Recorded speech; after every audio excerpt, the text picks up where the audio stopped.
Ladies and gentlemen, tonight we are live for another edition of NASCAR 06 Total Team Control on the channel today, and it is another Cup Series race, as it is chase race number 4 of 10 at the Kansas Speedway for the running of the Banquet 400 live on KRC. Our Do It for Dale series comes to another round of the chase today, in which it is going to be very interesting to see who is going to take the points lead following today's race. Top 8 in points are still within about 90 points of each other, give or take. And as of right now, I wouldn't even count Tony Stewart and Bobby Labonte, who are 9th and 10th on the chase grid, out of it completely yet. Labonte just coming in off a second place finish at Talladega in the last race 2 nights ago. And as for ourselves today, who is going to get the win? We've had 3 different chase drivers win the first 3 chase races. Dramatic fashion at Talladega with a big one on the final lap. Going into the final quarter led Matt Kenseth to getting his 2nd win of the season, his first win of the chase. First career win for Mike Bliss, and his first chase win, of course, for the chase driver at Dover on a last lap pass the race before that. And a dominating win for Dale Jr. at New Hampshire, leading all 300 laps. So it has been a very different set of races for 3 straight races, to say the least. We've had late drama in 2 of the 3 chase races so far, including the last 2. And we'll see where Dale Jr. is going to qualify as we are about to begin the qualifying session today. Like and subscribe for more daily NASCAR content as we get into today's full live stream, realistic commentary coverage for the NASCAR video game side of things this evening. Cy Z, Patrick Chadley, thanks for being the first down in the chat below. 2 laps for Dale Jr. to try and set his quick time today at the Kansas Speedway. 7 races to go in the playoffs to decide the champion.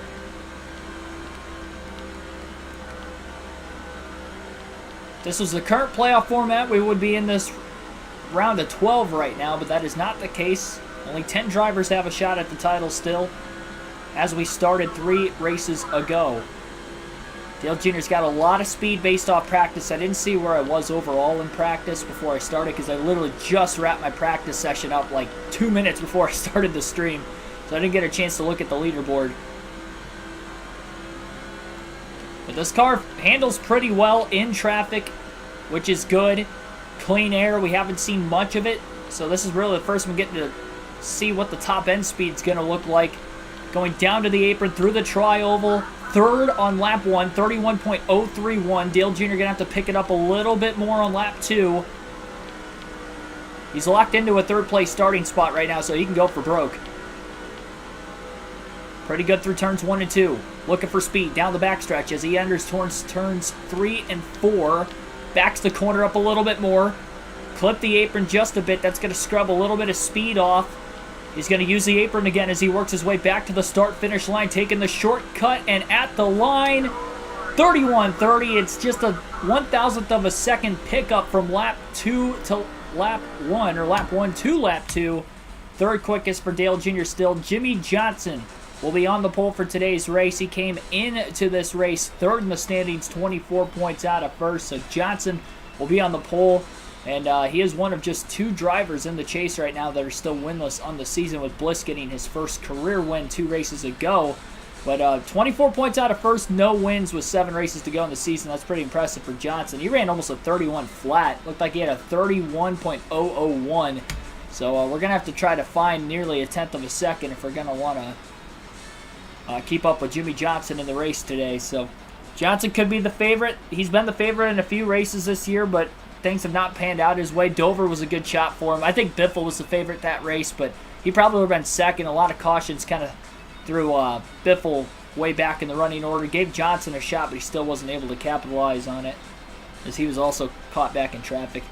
Jackson Thomas, Ice Demon King 92 Hammer, thanks for tuning in as well. Thanks for the congrats on the 3,000 subs. We did just hit that yesterday, so I want to thank you guys all at the start of today's race for helping me achieve that on this channel. It really means a lot. Every milestone, miniature or major, that we end up reaching. Green flag is in the air. Johnson leads the field to the green at Kansas. Matt Kenseth trying to go up the middle, 3 wide off the start from 5th place. He couldn't quite get in between Kurt Busch and Dale Jr.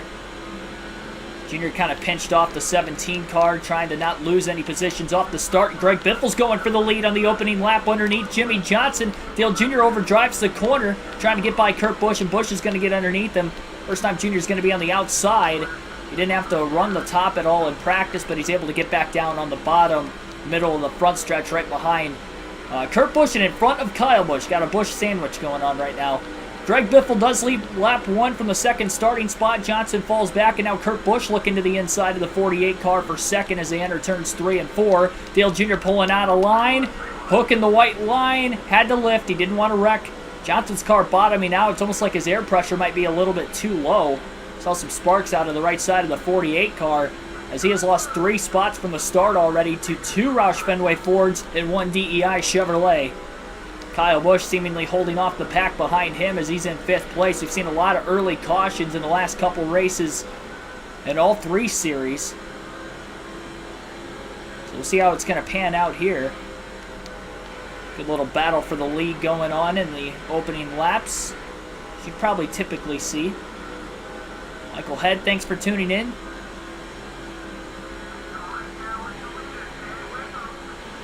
Busch blocking Dale Jr. Biffle still has not won since the Daytona 500. Kurt Busch won just 4 races ago in the second to last race of the regular season at California.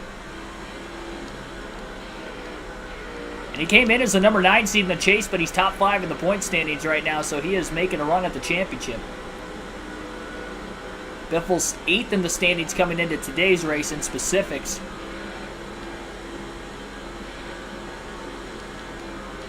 Yeah, Roush has had some good runs at Kansas. Mark Martin's got a win here. Biffle has a win here in his career, or at least later after this season. As of the 2005 season, Mark Martin was the only one to win here, and I think his win was in 2005, if I'm not mistaken.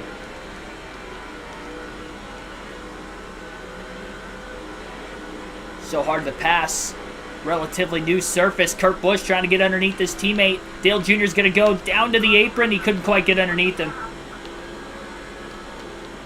He took the gamble to try and go for the lead. It didn't really work. Kurt Busch really running his teammate Greg Biffle up the track. That's going to leave a lot of bottom open for Dale Jr. Kurt Busch will clear Greg Biffle as well as Earnhardt. And now it's Earnhardt and Busch who are side by side for the lead into turns 3 and 4. And before Busch has a shot to get 5 bonus points, Jr. will take the lead off turn 4 from Kurt Busch. And Earnhardt will receive 5 bonus points himself.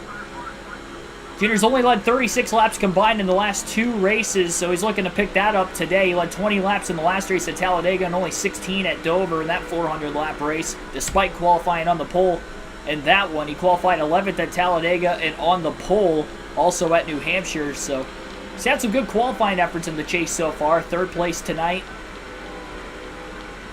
It's one way to potentially get him good finishes, although he's only got the 1 top 10 the first 3 chase races, which was his win at New Hampshire. 2 straight finishes outside the top 10, so trying to get back on consistency for Junior, which he was able to carry for most of the regular season until he got to about those final 4 races.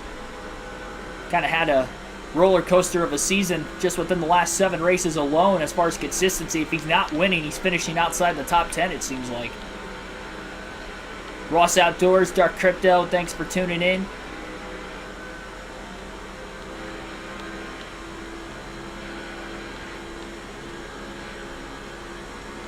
Yeah, it is pretty cool. I mean, Kenseth did run part-time with Roush in 2018 and Ganassi in 2020. So he was kind of around. I mean, if you think about it, he basically ran the full season in 2020 outside of the first 4 races. He was there for a long time. Jimmy Johnson back into 2nd place, trying to take his first lead of the day. Junior's picked up a little bit from his lap times in qualifying since he has taken the race lead and has a bit of clean air now. It is definitely a 4-car breakaway, I will say. And the apron's a little bit more forgiving at Kansas because I clipped it a couple times in practice and now twice in the early going in the first 10 laps of this race. And at least on fresher tires, it doesn't seem like it hurts. I mean, it's going to scrub some speed off in the middle of the corner, but it's not going to jack the car sideways like it does on some other tracks that we've seen in recent races like California and especially at Dover.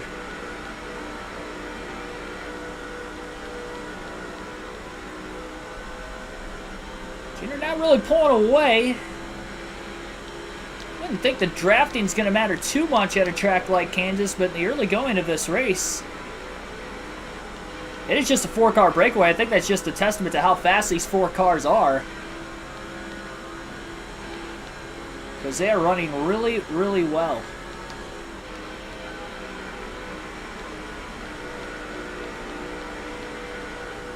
This is the first race at Kansas in the Cup Series on NASCAR 06. Conveniently in the chase. I've only ran a Truck Series race here, and it was very early in the Truck Series season. One of the first dozen races. So it's actually been a while since I've raced this track on this game. And we won't race the Busch Series first race at Kansas until tomorrow night. So I did put the community tab schedule, streaming schedule up for this week. So you can check that out. And 4 straight nights and days of NASCAR 06 on the channel between the Cup and Busch Series side, taking a week off in the Truck Series. Trying to get these 2 seasons caught up. Dale Jr. blocking Johnson. Johnson had a pretty good run that time. Now, these intermediate tracks are pretty tricky because it's easy to get aero loose if a car gets tucked underneath another car even without making contact. We've seen that quite a few times throughout the course of the season across all 3 series we have been running on this game. So we'll see how this is going to work out. I will say it's probably a little easier for Junior being in the clean air to prevent something like that from happening. Although I don't think that matters all that much. Everything's coming from behind in the rear, and Junior just ran his fastest lap that last lap, 30.981. That was faster than the lap Jimmy Johnson ran to get the pole by about 2/100ths of a second. Oscar Ramirez Herrera, thanks for tuning in.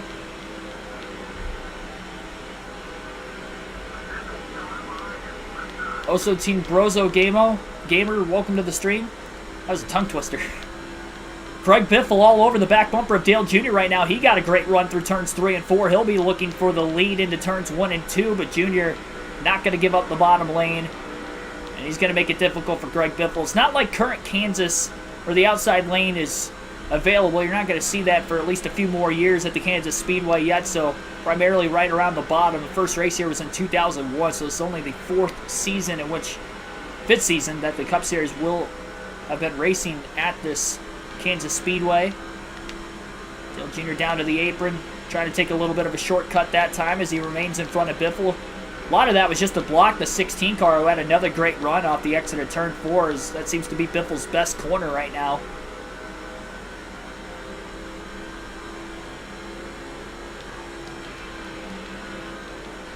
I'm having a great day too.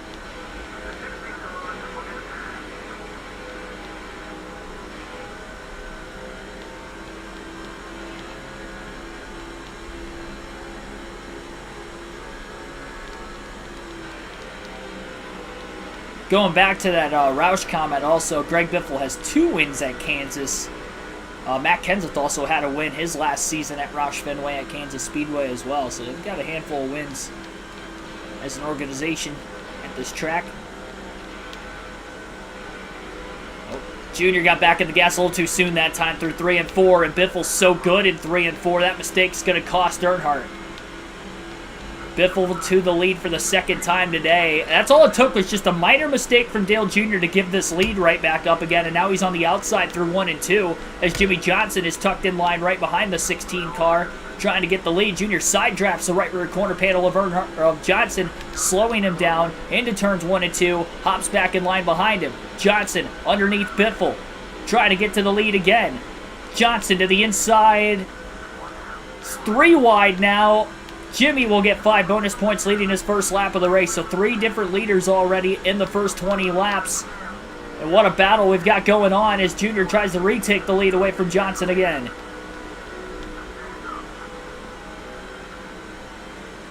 That's some great racing going on in the early going. Kansas Speedway almost seemingly never disappoints. Also a track we usually see some vicious accidents, so hopefully that doesn't happen today. We've seen a plethora of them in these last couple races. We saw 4 flips at Talladega in the last race, and we actually saw one at Dover as well from Dale Jr. Jr.'s flipped in the last 2 races. Rusty Walls had a flip bringing out the last caution, which set up a late race restart with about 11 laps to go at Talladega as well. Kyle Busch also flipped earlier in the race. Jimmy is able to hang on to second place in front of Greg Biffle after Dale Jr. was able to retake the lead. Now, 1 lap lead was good enough for Johnson to at least get 5 bonus points, but he's not satisfied there. He wants 10 today, and he wants to take this lead back once again. A little looser that time in the middle of the corner. He got a bit aero loose. Now these tires are about a third of the way through the tire stint and through this fuel run to start the race.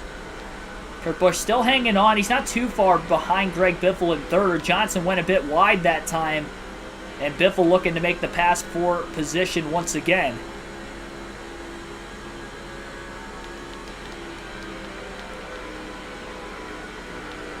Outsider, thanks for tuning into the stream. Greg Biffle back to P2 again. Wade Solinsky, thanks for tuning in also.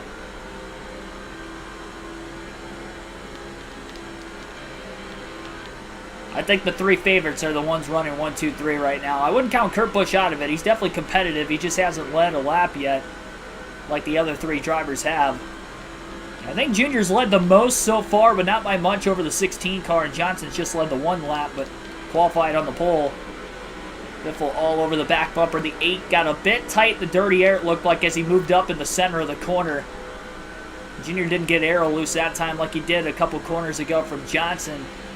Although it might not have looked like it to you guys, I could kind of feel that the car was a bit looser. And you kind of feel right there again, and that was causing the 8 car to kind of walk up the racetrack just a bit. Biffle to the inside, and Biffle leads that lap by inches at the line again. Another good battle for the lead. Junior on the outside had a chance to get back down to the bottom. Will Jimmy Johnson try to take second place? No, he's too far back. And Greg Biffle back in the lead for the 3rd different time already in the first 25 laps.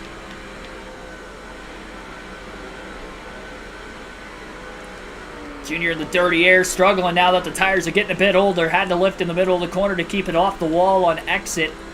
Stays in front of the 48 car of Jimmy Johnson, though, and still gets a decent run down the front stretch as he closes back in on the Biff.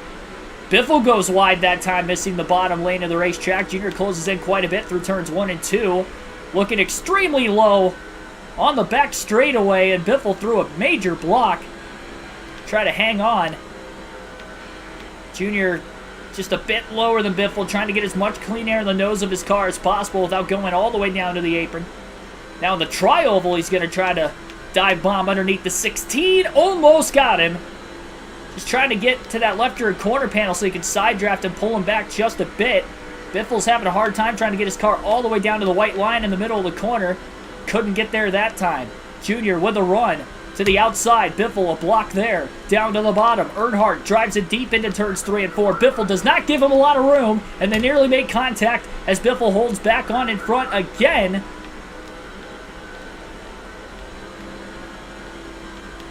Junior's doing everything he can right now to get around the 16 car. Widens his arc off into 1 and 2.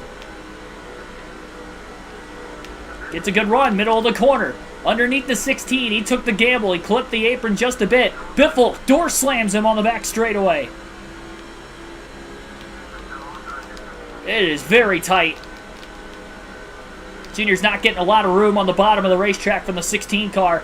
Side by side for the race lead right now, and at the start-finish line, it looks like Biffle's going to lead the lap by inches. Got a bit better run off the outside, and Junior couldn't clear him. Now Junior goes to the top through turns 1 and 2, trying to something a little bit different. Biffle gets really tight. How much of a run is Junior going to carry off the exit of the corner now? Words I never thought I'd be asking. Where's Mike Bliss? Bliss is nowhere to be found, at least right now. I pretty much only know about the top 4, and I know Kyle Busch started 5th. I don't even know if he's still there anymore, to be completely honest. Junior can't get the car to turn. It's right behind the 16 finally got it to, but it was too late in the middle of the corner. By that time, this 16 car is tough to pass when he gets out in front, comparison to when the 48 took the lead. I think in racetrack, it seems like Biffle's a bit quicker than anybody else.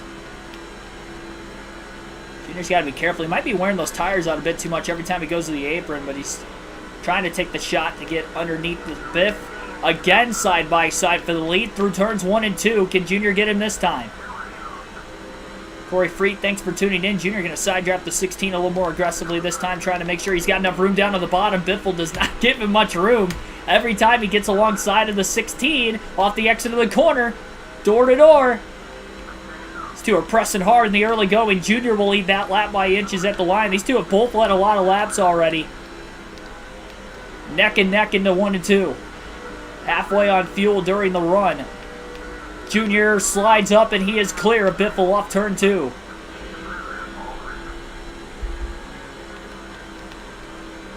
Might be one of the best races of the year if it plays out the way it has so far.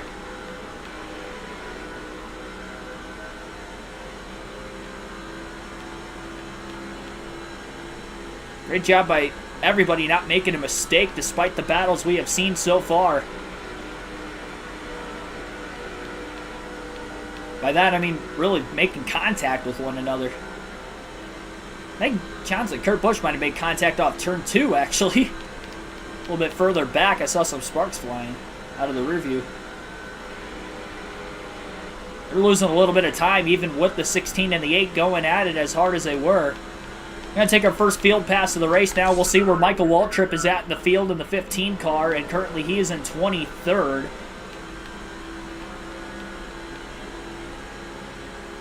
Got an extra field pass in this race today with only doing one in the last race at Talladega. 8.2 seconds off the lead is Waltrip from his teammate Dale Jr. On roughly 64 laps, yeah. I'd probably only go 60, 61 just to be safe. Maybe 63. I don't think I'm going to go all 64 because it was on lap 32 when we hit halfway, so I don't think I can actually complete 64 laps. Pretty quick lap by Waltrip that last time. He ran a 39.5 to make the pass on Ryan Newman on the front stretch and cleared him into turns 1 and 2. Now both the Evernham Dodges of Casey Kane and Jeremy Mayfield in front of him, and another Dodge as well for Ganassi in the 42.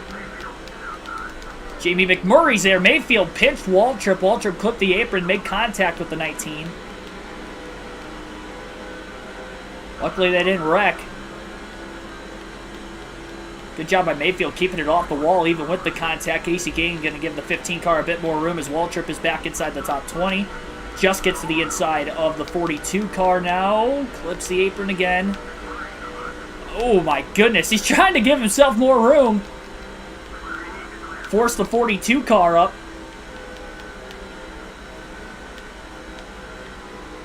Murray holds on to 20th while Waltrip moves up to 19th. I thought Biffle wasn't giving Junior a lot of room earlier. We have trouble for the first time today. Caution's out. Caution flag is out. John Andretti has crashed at the back of the pack in turns 3 and 4. So we go about 35 laps, roughly 36 laps, and a caution is going to come out for the first time today. It's going to be interesting to see what the field is going to do here as far as pitting or not pitting. And Michael Waltrip is going to hit pit road, and pretty much everybody else will come down behind Dale Jr. So going to have some pit stops for the first time today. 4 tires and fuel will be the call for the 15 car of Michael Waltrip. First stop of the day following the first caution.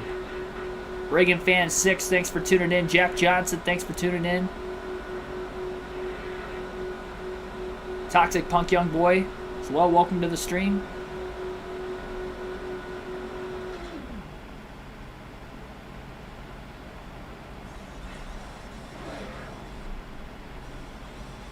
Billy Carjoy, thank you for tuning in as well. Yeah, Bliss is leading in the points by 3 over Jeff Gordon. Seems like Michael Waltrip gained some spots on pit road.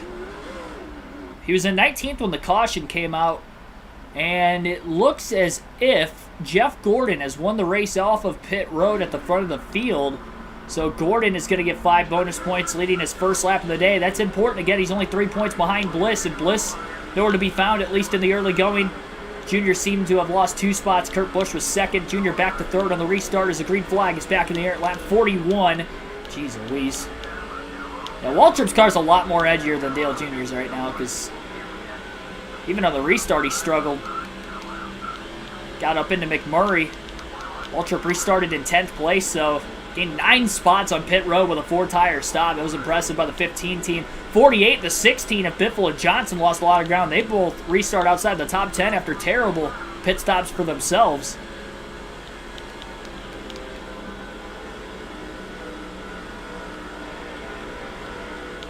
Yeah, I'm not going to read that name in the chat anymore. But I see you. Thanks for tuning in, at least.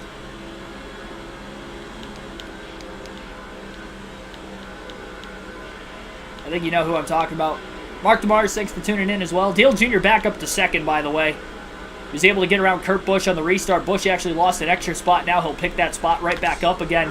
And we'll go back to Martin Truex Jr. He got a little loose in the tri-oval. Maybe a bit aero loose from the 36 car. Border said behind him. Truex still outside the top 20, back in 25th. And Kyle Busch, who started 5th today, is already outside the top 20 as well. And I think Mike Bliss right behind him. Contact off the exit of turn 2. Couple cars go down to the inside, trying to control the race cars now. Truex making contact with Nemechek. Oh boy, they're still getting together. I'm glad Dale Jr.'s got a stable car today, because this one and the 15, not so much.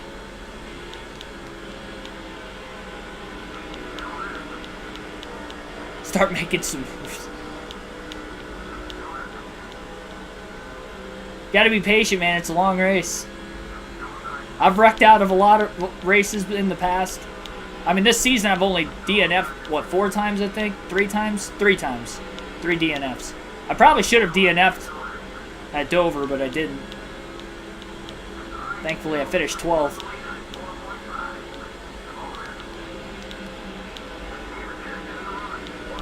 There's a jam pack of traffic right now. Truex gets to the inside of Kyle Busch. Mike Bliss has made some passes after the restart. 3 wide to the bottom goes Bliss as well as Truex. Truex follows Bliss. He goes up the track a bit. Matt Kenseth, Jason Leffler up on the outside of Truex. Truex just passed 4 cars that lap. And now he's inside the top 20. Biffle with a bit of a block as he tries to cross over the 0 of Mike Bliss.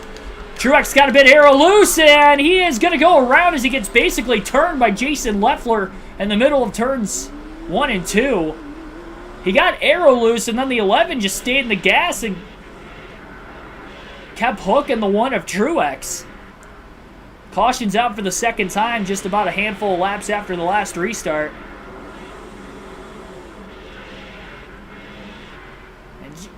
Truex was 3 wide, but he definitely got aero loose from the 11 car, tucked in line very closely behind him.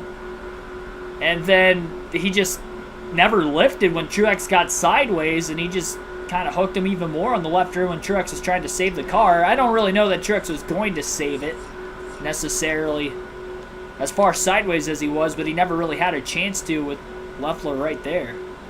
Derek Booth, thanks for tuning in. Keegan the Scruffy Scruffball, thanks for tuning in. Last week's Cup race in California was a rough one, I agree. Not a lot of good racing. Oh, if you're talking about our Cup race at California, yeah, that was a couple weeks ago, I think. Yeah, it was a couple weeks ago. It was the week of Richmond we ended the regular season because I ran Richmond for our regular season finale, same week as the Richmond Cup race in real life. LGBT NASCAR fan, thanks for tuning in. Got 30 viewers already watching lap 50. 2 cautions in the early going of today's race. Truex going to the back following being involved in that accident.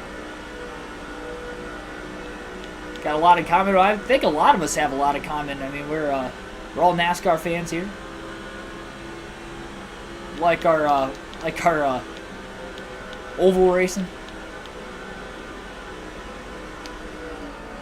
Yeah, Yeah, Truex' car's not handling great right now. Obviously in traffic it wasn't, but his car just went up the track that time as well. Run 2 more laps, that will go back to Dale Jr., who is right behind Jeff Gordon, and both Gordon and Earnhardt had a bit of a feud spark out of randomness, really, at Talladega. It all started middle of the race when Dale Jr. had worked himself back inside the top 10 after falling back virtue of a bad sequence of cautions. Got his way back up to second place. Gordon was in third right behind him, turned in middle of the back straightaway. By the time Jr. got right back up through the field, he was in second place at the end. Gordon battling for the lead, and actually it was on the final lap where Gordon took the lead to the inside of Dale Jr. in the back straightaway. Jr. tried to get retaliation. He hooked him and ended up causing the big one, which actually vaulted Jr. from second at one point on the final lap all the way back to 28th is where he finished, unfortunately. And it's probably just not the time to get the payback on him. He felt that was his best shot to win the race, which it may have been, but if he would have just played it safe, he wouldn't have won the race either way. With the momentum being lost on the outside at the time, he probably would have finished, if I would have had to guess, third or fourth.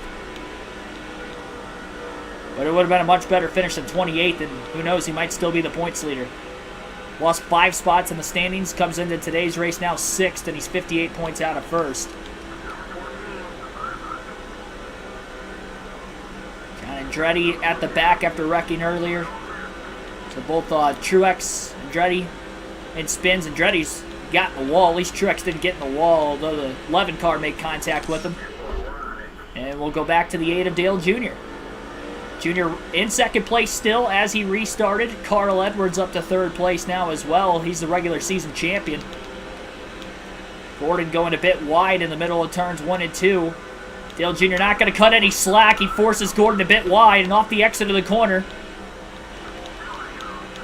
They're 3 wide for the lead because now Carl Edwards is down low. Gordon got the run off the high side, hangs on, and Edwards is trying to go for his first lead of the race. Jr. getting closed off by the 97 car. Kurt Busch trying to go to the inside. A block to at least hang on to third. And first lead of the day now for Carl Edwards in the 99 car. Larry Mack loves Booty. Boy Booty, thanks for tuning in.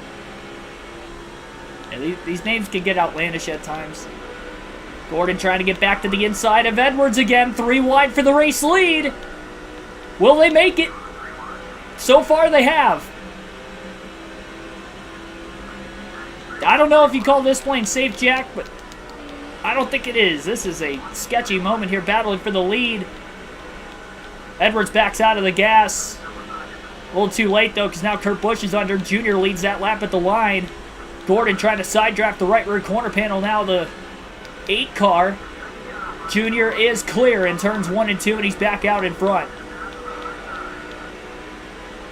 Kurt Busch had a stellar run, though, in the middle of the corner. He also gets by Jeff Gordon on the inside to move up to P2. Got Jr. a little arrow loose. He was all over his back bumper going into 3 and 4, and now Kurt Busch is trying to take his first lead of the race.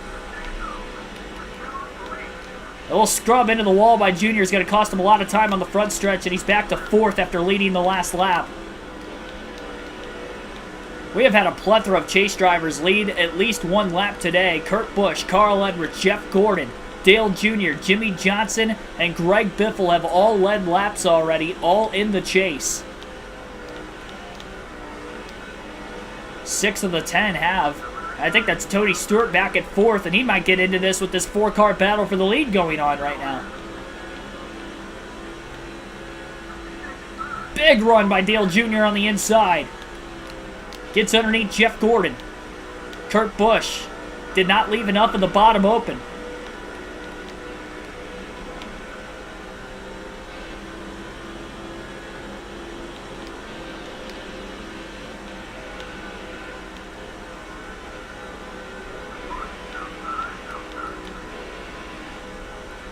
Side by side for the lead. Again, Earnhardt under Busch. Door to door into turn 1. Jr. on the inside, Kurt Busch on the outside. And Jr. clear again, back in the lead. We've seen a lot of lead changes in just 60 laps already.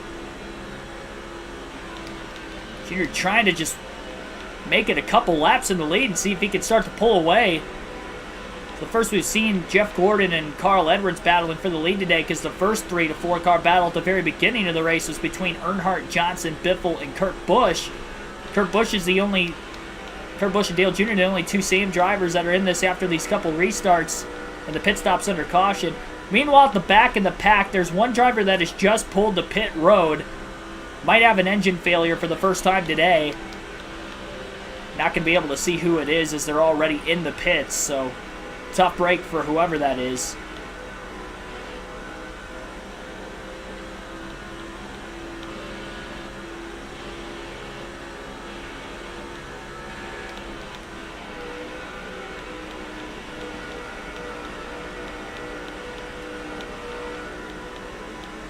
Like Superman, thanks for tuning in.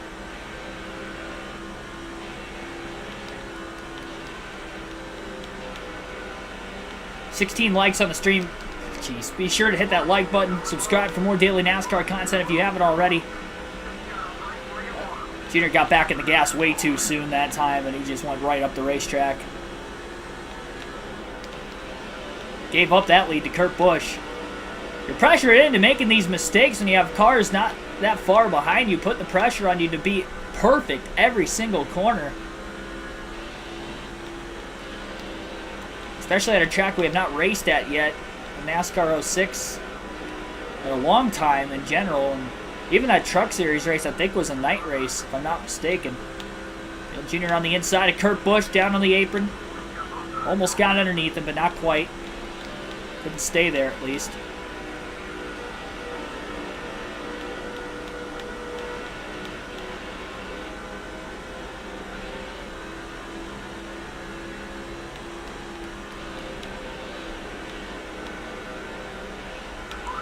Junior again to the inside of Kurt. Busch's final season at Roush Fenway. Trying to get a championship. He barely leads that lap at the line. Junior making a little contact with the deep dive into turn 1. Slide job. And Junior was clear, but now Kurt Busch is going to pull back underneath him with the crossover. Oh, overly aggressive that time, and Kurt Busch back out in front. Jeff Gordon on the inside of Dale Jr. for second.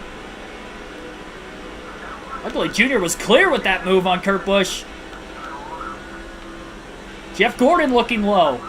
Jr. back to the inside of the 24 car.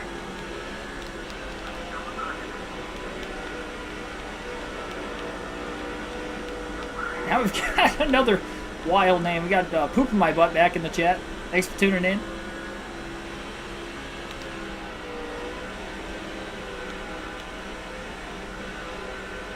It's like a 4-car restrictor plate race at Kansas right now going on. So Dale Jr., Kurt Busch, Carl Edwards, and Jeff Gordon. Middle of the tri-oval. Jr. leaned on the 97 car a bit. Everybody trying to lead as many laps as possible. 10 bonus points up for grabs for the most laps led.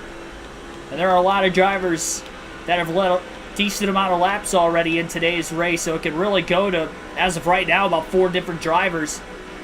Biffle's not up in the mix right now, but he's led quite a few. Junior has obviously led a lot. Kurt Busch is now in the mix, and Jeff Gordon led a lot after those last couple restarts and during the caution periods as well. So we've had 6 caution laps for 2 cautions ran already.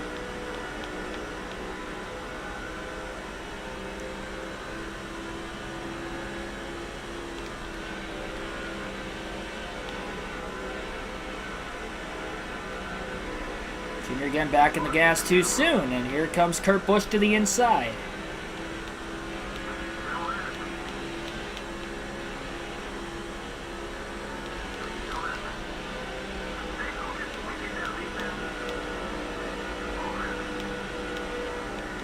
Hoping he can get back in line in front of Gordon. Just did. Another car blowing up on the back straightaway. I could not tell who that was. It looked like it might have been Dale Jarrett in the 88.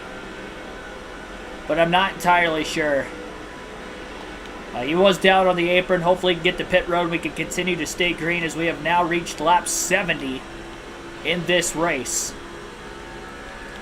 These Roush cars are tough to pass when they get back in the lead. We saw it with Biffle earlier. We're seeing it with Kurt Busch now.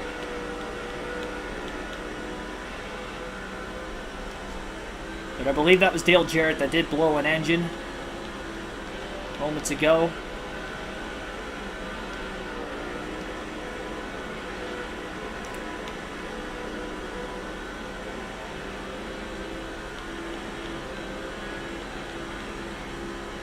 .090 that last lap.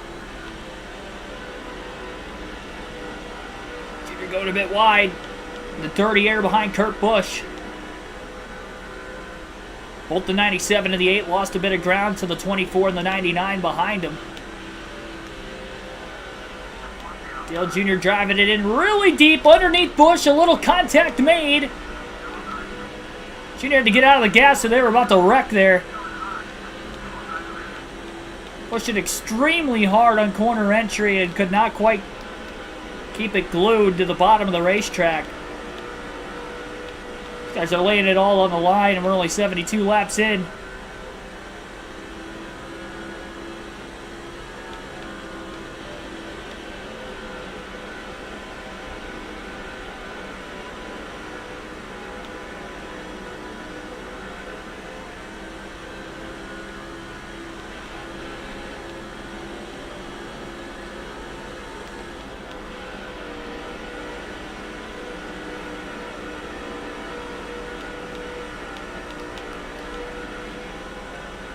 That's not being aggressive, that's just being stupid. Could have put him in the wall.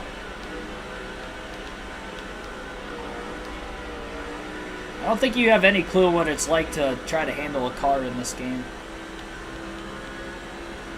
The exact definition of a backseat driver.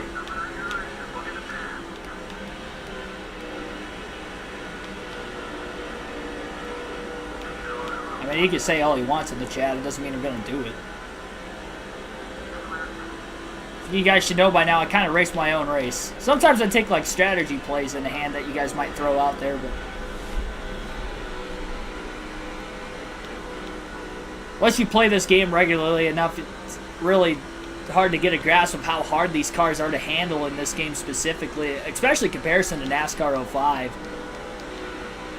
NASCAR 05, I've barely made any mistakes. Today, luckily, Dale Jr. hasn't made any major mistakes other than, you know, losing the lead from time to time. That's going to happen when you have as many fast cars at the front of the field as we have seen so far.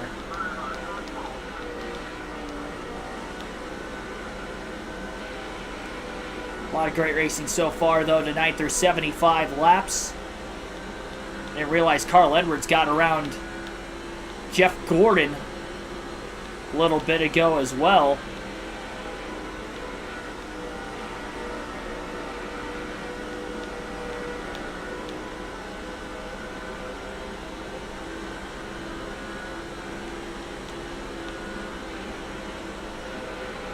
For you never.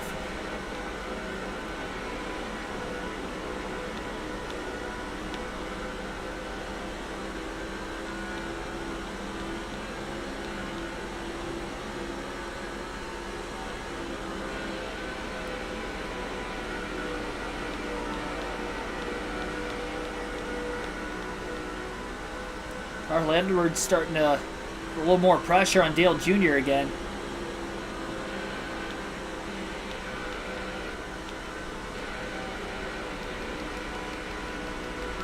That was a big block by Kurt Busch in the middle of the corner. That completely got the 8 car tight.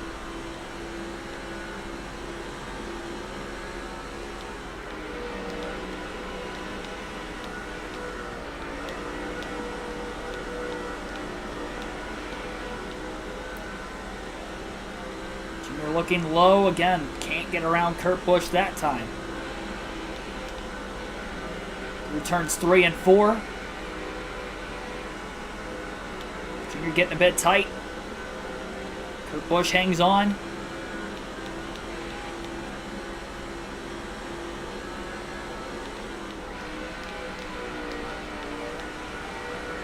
Kurt leaving the bottom open. Dale Jr. can't get the car down there. Past halfway through the field, tire stand. This was about the point in the run where we saw the first caution come out and then everybody hit pit road. So it's about as old of tires we've seen these drivers have to deal with handling-wise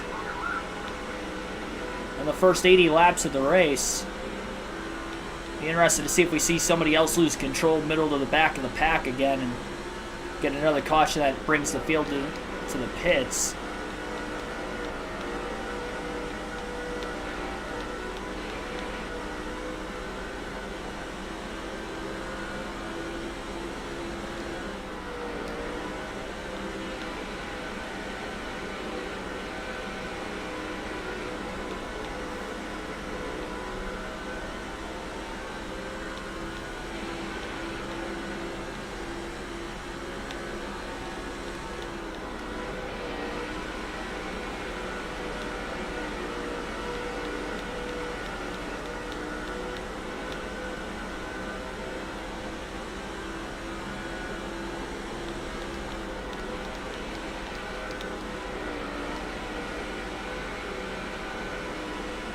I think a lot of it is just as old as the tires are right now. It's just making it a little harder for Dale Jr. to get around another car because there's a lot of passing back and forth at the very beginning of the run, but we're just not seeing that as much anymore over the last probably 10 to 15 laps.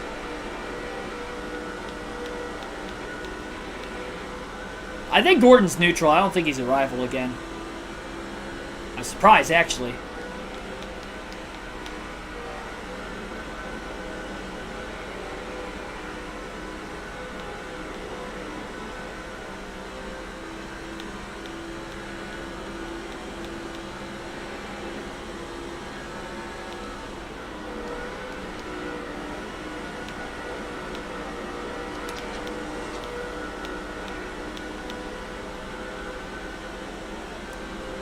'97 in the 8 slowly starting to pull away from Carl Edwards in the 99 car.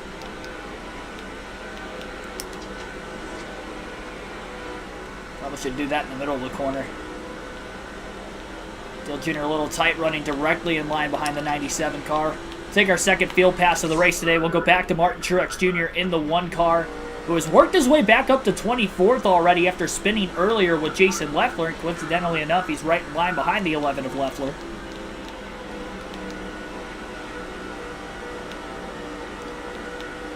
Yeah, Gordon lost a bit of time as we got longer into the run. I think he's got more of a short run car.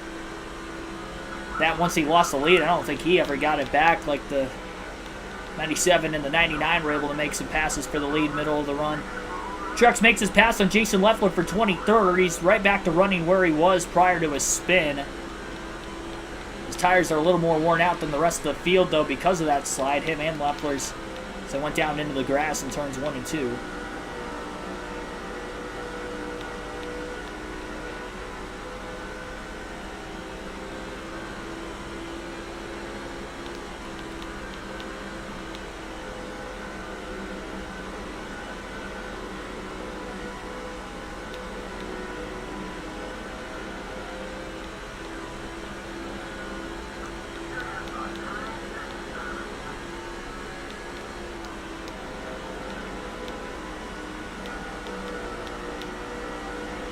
Definitely a pretty wild pack of cars battling for position just up ahead.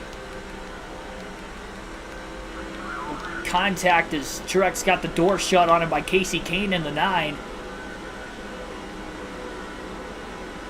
Yep, Junior back to the lead as he has gotten around Kurt Busch. Off camera. One more lap will transfer to Michael Waltrip. Hopefully he's still moving his way through the field. Actually, I think I see him. I think he's only a couple positions ahead of Junior. That's either Brian Vickers or Michael Waltrip. It's hard to tell from back here. Truex again looking to the inside, and that's actually Jeremy Mayfield right in front of him, not Casey Kane. And it is Vickers just up ahead, not Waltrip. Sterling Marlin got shuffled to the outside after Jeremy Mayfield got underneath him. Vickers is still up there as well. Truex gets by the 40 car. We'll go back to Michael Waltrip now in the 15 car, who is on the outside lane with Ryan Newman underneath him. See Mike Busch just outside the top 10 as he is getting passed by Kyle Busch right now. Waltrip trying to side draft Ryan Newman on the backstretch, heading towards turns 3 and 4. Newman to the inside of Casey Mears almost. Mears with the block. Waltrip is boxed in right now, trying to get back down to the bottom. He was Trying to get the crossover on Ryan Newman. Now he'll get there. He had to lift a little bit to get there, but he wasn't sure if he was going to be clear of the 42 when he made that move to the inside, and he was. Rusty Wallace underneath the 0 of Bliss. And the points leader, Mike Bliss, has not been inside the top 10 at all yet today. He is one of only 2 drivers to finish inside the top 10 in the first 3 chase races. The only other driver to do that is Jeff Gordon, the guy who's second in points, so coincidentally, that's why those two are 1-2, and I think Bliss got the wall off the exit of turn 4 as he was 3 wide on the outside of Michael Waltrip and Casey Mears, and he couldn't hold the corner up there.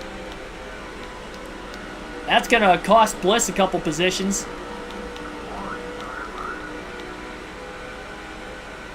Waltrip to the inside of Rusty Wallace for a position. Waltrip having a solid run right now. He ran good in the beginning of pretty much the last 3 races, but he's finished outside the top 10 in all of them. Things have just not gone his way. He's not in the chase regardless, but still trying to get a time of points finish as he possibly can. Yep, now Carl Edwards to the lead. Lucas Salisbury, thanks for tuning in. Kyle Busch blocking Michael Waltrip on the backstretch as they battle for 12th place on the racetrack and about 6.5 seconds off race leader Carl Edwards right now. We'll go back to Dale Jr. this lap. Waltrip is still lurking to get around the 5. Kurt Busch is on the outside through turns 1 and 2. Edwards out to a half a second lead over the 8 of Dale Jr. Jr. going to try to get back around him again. And get to him first.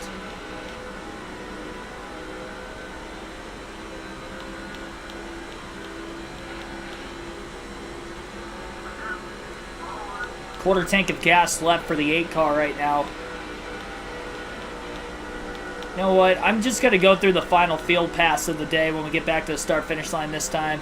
Just get all 3 of them out, just in case we have some tomfoolery with it a little later, or we get late cautions like we have quite a few in the last couple races.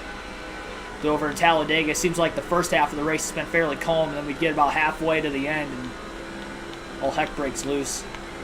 We'll go back to the 1 of Truex again for the time being. 20th place still.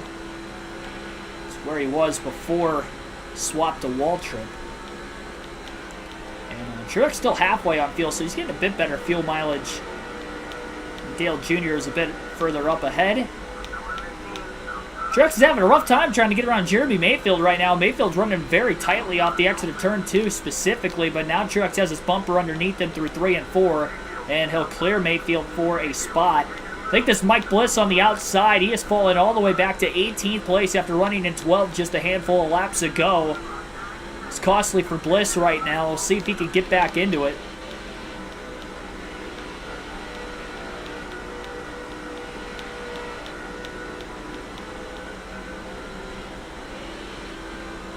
This is a cool game, Lucas.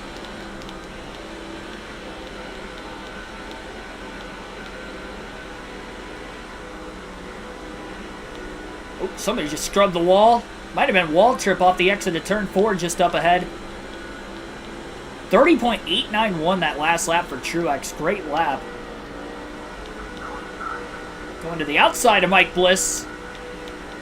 Bliss held the bottom. I don't know if Truex is going to be able to actually make the pass up here, but he's going to try it. Got a good run off turn 2. Side drafts Bliss on entry into turns 3 and 4.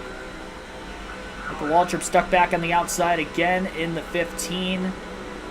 Will cross over by Truex to get underneath the 0 of Bliss. Side by side for position again, this time on the front stretch, as they have crisscrossed with Truex down low, Bliss up high. Truex sticks his nose underneath the 42 car of Jamie McMurray as well, making the pass for 17th. About as high as Truex has been in the running order so far today, making 2 passes at the beginning of the lap. And we've got some of the leaders heading towards pit road this time by, it appears. And Michael Waltrip will be on his way in the 15. So while Waltrip's on his way in, we'll go back to Dale Jr. for now. I was going to switch to Waltrip that lap, but I guess I can't anymore. Edwards still pulling away just a bit. Dale Jr. get arrow loose by the 97 of Kurt Busch on his back bumper off the exit of turn 2 that time. And Kurt will pit from 3rd. So he'll be the first of the top 3 to hit pit road, who are separating themselves from the rest of the field. Edwards and Earnhardt stay out of the pits. We've seen cautions in the middle of green flag pit stops quite often this season. So we are probably expecting the 8 car to go as far as he can on fuel, I'd have to imagine. A lot of drivers on pit road right now. Malcolm X, thanks for tuning into the stream.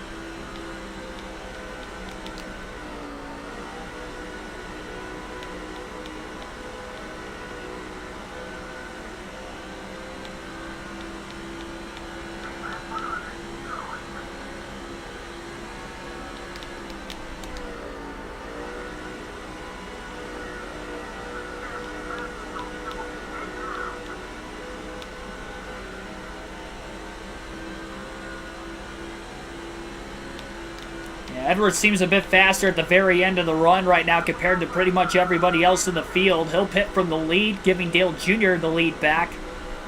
It's going to be a battle, and a really close one at that, between a lot of different drivers for the most laps led, so that's another reason Dale Jr. is going to stay out as long as he can here.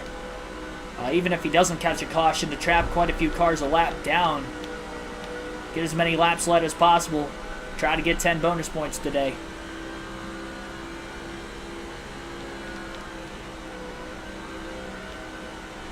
One of you likes on the stream so far, be sure to hit that like button again. Subscribe for more daily NASCAR content. Just under the halfway mark in today's race so far. We've got 28 people currently watching. By the way, we also set a stream record yesterday on the live commentary race at Watkins Glen. At the very end of the race, we had upwards of 988 concurrent viewers watching. Almost hit that 1,000 mark yesterday. Stream record there. Most likes we've had in a single live race commentary stream, where we had over 500, which was amazing too. Almost doubled that record, which was 266 before that. So awesome job, guys, for really just tuning in on a daily and weekly basis. Join the commentary, helping me on my journey to getting into the sport of NASCAR, of being a commentator. Hopefully down the road you guys will, I mean, I'll hopefully still have this platform on this YouTube channel for a long, long time yet. But if I could, live my other dream and aspirations NASCAR-wise outside of that, I mean, you guys obviously been a tremendous help in that.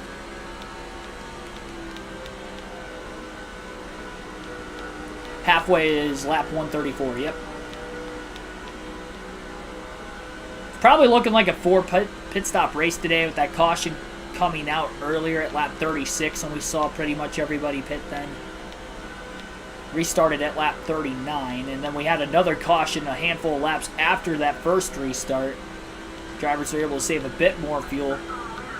Martin Truex Jr. on his way in now. Dale Jr.'s got over an 8-second lead. He might be the last car that still has to hit pit road. His fuel indicators just hit dark red as he was in middle of turns 1 and 2. So he'll probably have to pit in the next couple laps, and he may be the last driver still that has to hit pit road. Everybody else might have already came down.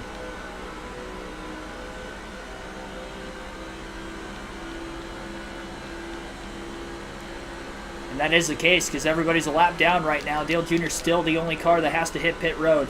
So I practiced hitting pit road in practice one point in time, and it was pretty ugly. So it is not going to be a very easy pit road entry today. In fact, of most of the mile and a halves, I'd say Kansas and Vegas, the tracks we've been to in this game, are probably the hardest to get to pit road of the mile and a halves.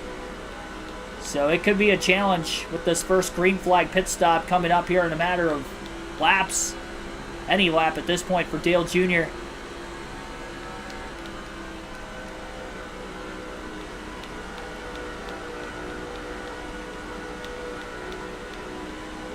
$160 laps to go this time by. Dale Jr. is going to stay out one more lap. He'll pit at lap 108. Trying to push it as far as he can on fuel. He'll get another lap led in this time. He should lead the first lap he pits as well, while he's on pit road. Clean air on old tires still running. 30.9 second lap times. He had a 30.956 that last lap. Actually kind of bottomed out a little bit.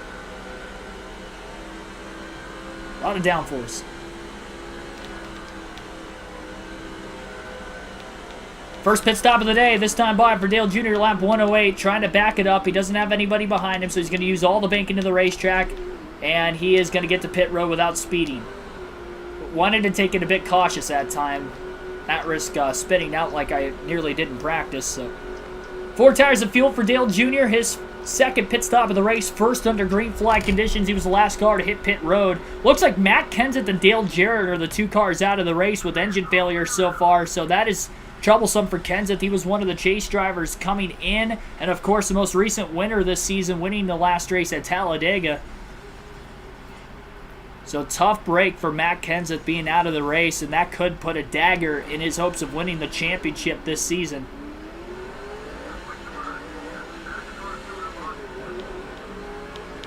Edwards will cycle back into the lead.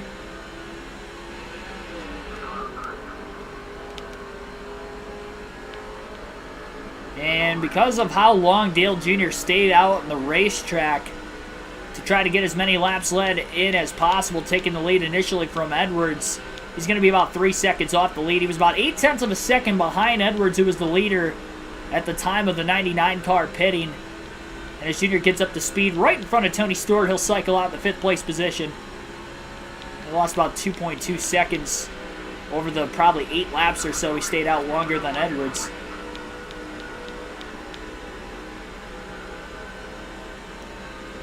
Yeah, I believe Edwards, obviously we know, is the leader. I think Kurt Busch is 2nd, Gordon 3rd, Johnson 4th, Earnhardt top 5, and then Tony Stewart 6th. So 6 chase drivers right now in the top 6. And we're just over 20 laps shy of the halfway mark right now. And of course, before we get to today's trivia question,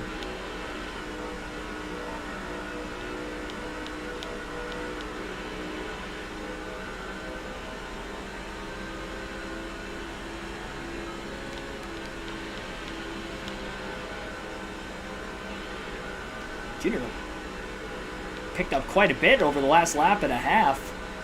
I think that's because of the 3-car battle going on for the lead up there. Those guys are probably slowing each other down. They're all under a blanket like we saw when Dale Jr. was in the mix for a large portion of that last green flag run.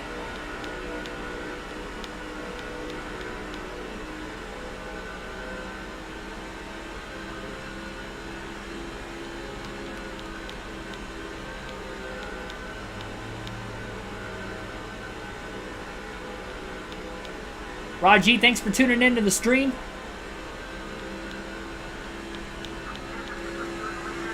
And we'll go through our alternating camera angles for the first time in the race today, as we're just shy of the halfway mark.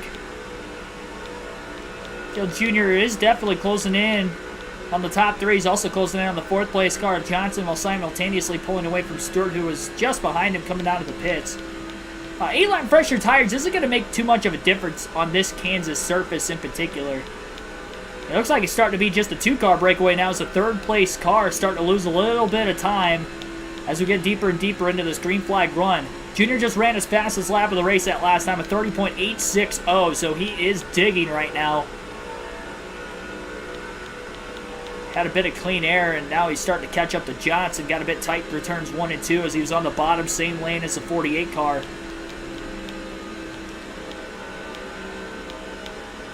Not as tight through 3 and 4. We can see him moving up the track just a bit sooner. He's already only 1.8 seconds off the lead.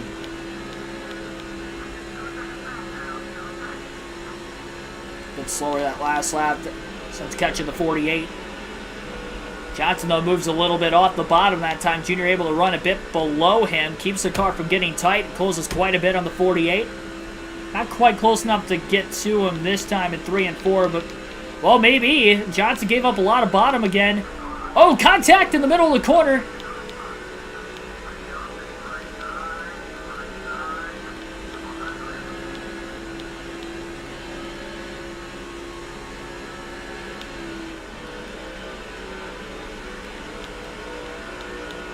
Johnson looked like he tried to throw a late block or something there on Dale Jr. It seemed like Dale Jr. held his line pretty well on the inside.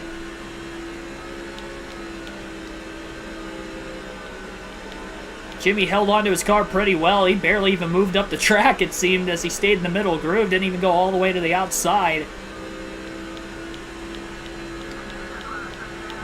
The crazy thing is of the drivers that are in the top 5 right now, of the chase drivers, they're all drivers that are at or near the top of the point standings as well. All in the top 7 of the chase. Including second and third in points of Johnson and Gordon.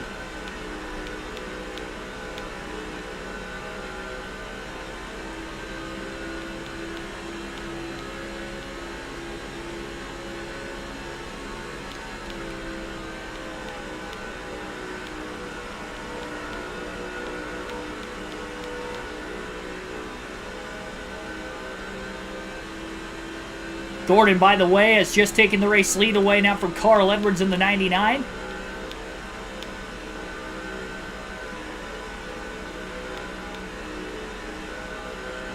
Two Fords and 3 Chevrolets inside the top 5. 2 Hendrick Chevys, a DEI Chevrolet, and then both the Fords for Roush Fenway.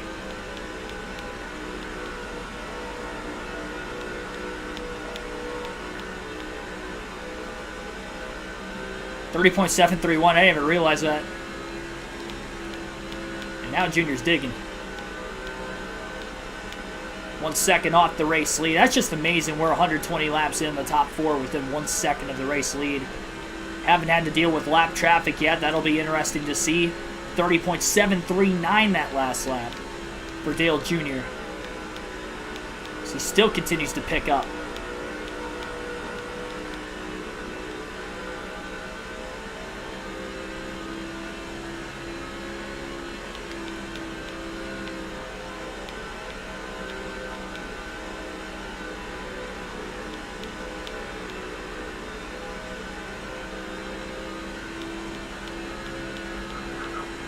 .686 that last lap by Dale Jr. My goodness.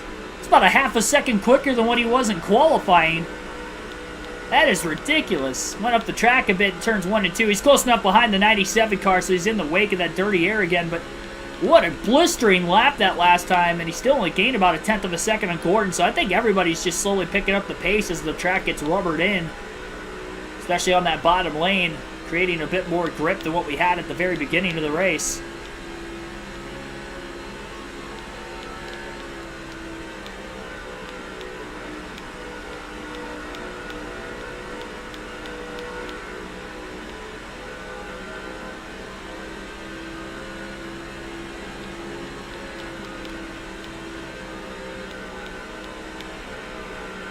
Edwards moving up the track. Gordon puts a couple car lengths on him through turns 3 and 4. And now the top 4 are all within a half a second of each other.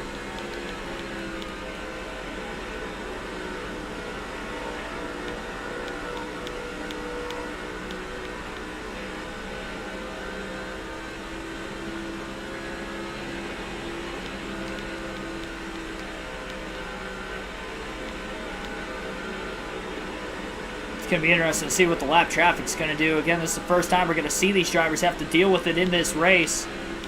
Big run by Dale Jr. in the tri-ovals. He ducks to the inside of the 97 of Kurt Busch. Busch not giving him a lot of room through turns 1 and 2, but Jr. hooks the white line on the inside. He's kind of boxed in, though, behind the 99 of Edwards. Not sure if he is clear high yet, and he is. Staying low, though, because the lap cars are up on the outside. And Junior's going for it, 3 wide for the lead as he quickly got around Edwards. Lap car on the outside of Jeff Gordon with Shane Meal in the 08. And Dale Jr. to the lead, passing all 3 cars.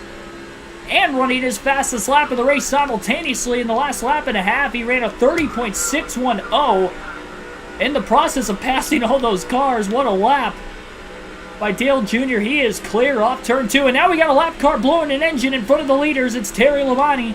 And the 44 as he tries to get to the apron. He comes off the apron, back to the inside. He comes back up again.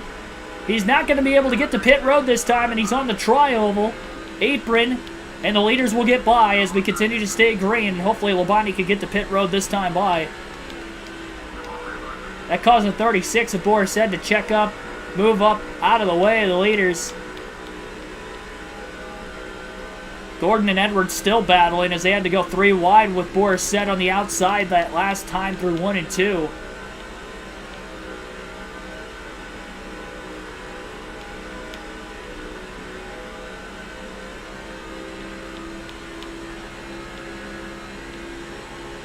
.140 laps to go this time by as Dale Jr. leads.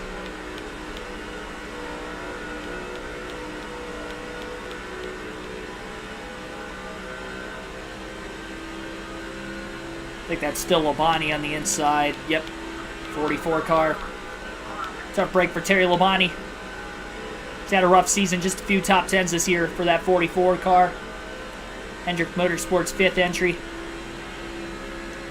30.689 that last lap from the lead. A bit of clean air out in front of the 8. We'll go back to the far chase cam this time by. What a ride. And what a race this has been right now. We've seen a lot of great battling for the lead going on.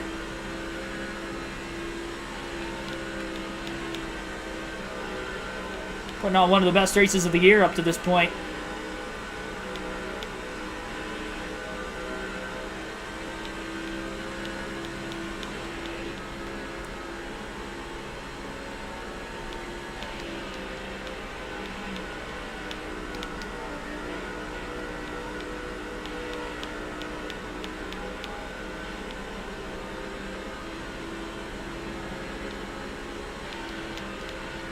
Catching another lap car, looks like the 142. Another generated driver just up ahead.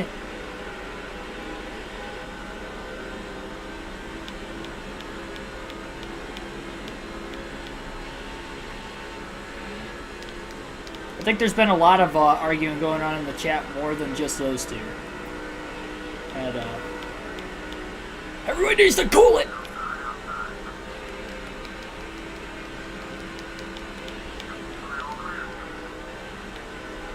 And we're all here for the same reason. We're all here to watch some cars make some big left turns and you know, hit some high speeds.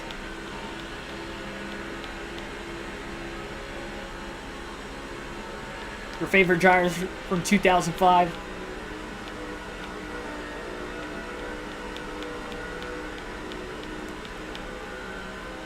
I don't know about the best race, but it's been a...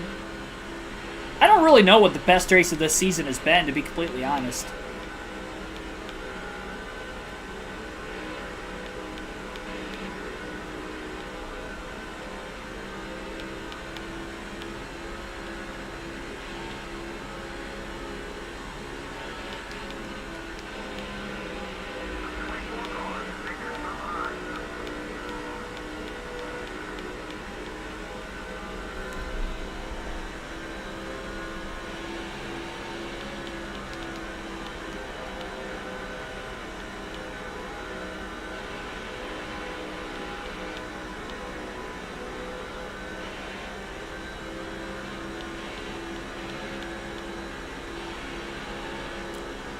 I don't know how you can't watch this race and not be entertained with the action we've seen so far.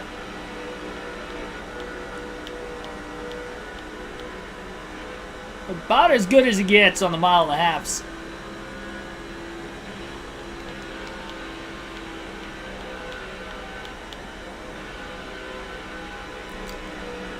Junior sliding wide.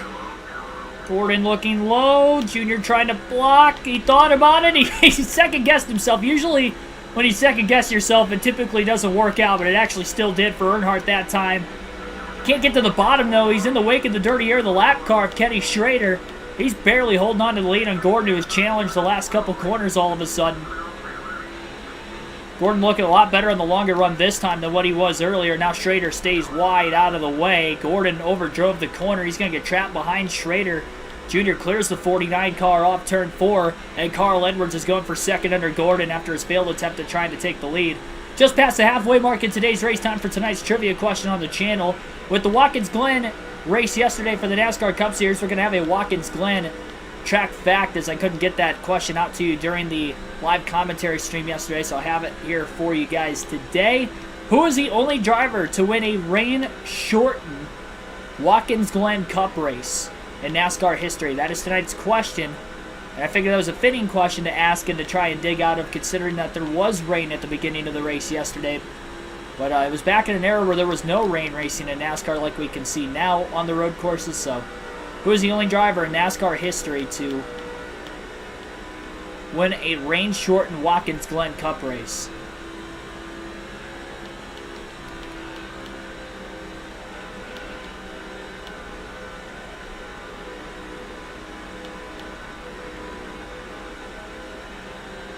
Take the curve. I think I'm all right. We're in the lead for a reason. Michael Blackman, thanks for tuning in. This game was your childhood.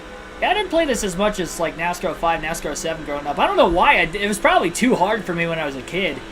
It's probably why.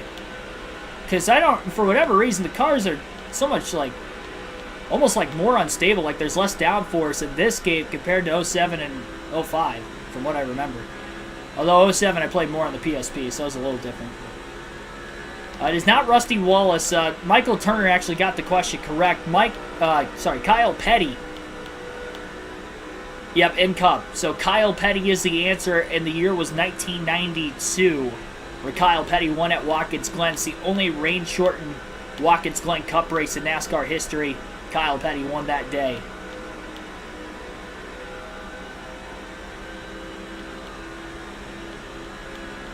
.697 that last lap. Almost identical times, 2 laps in a row for Dale Jr.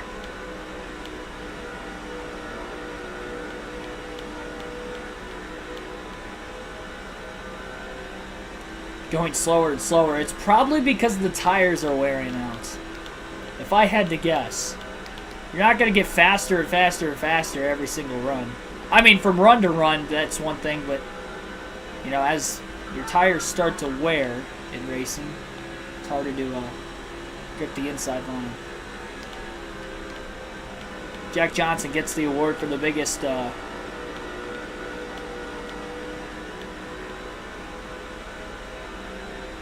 not going to say it. I got thrown completely under the bus. I appreciate you watching at least.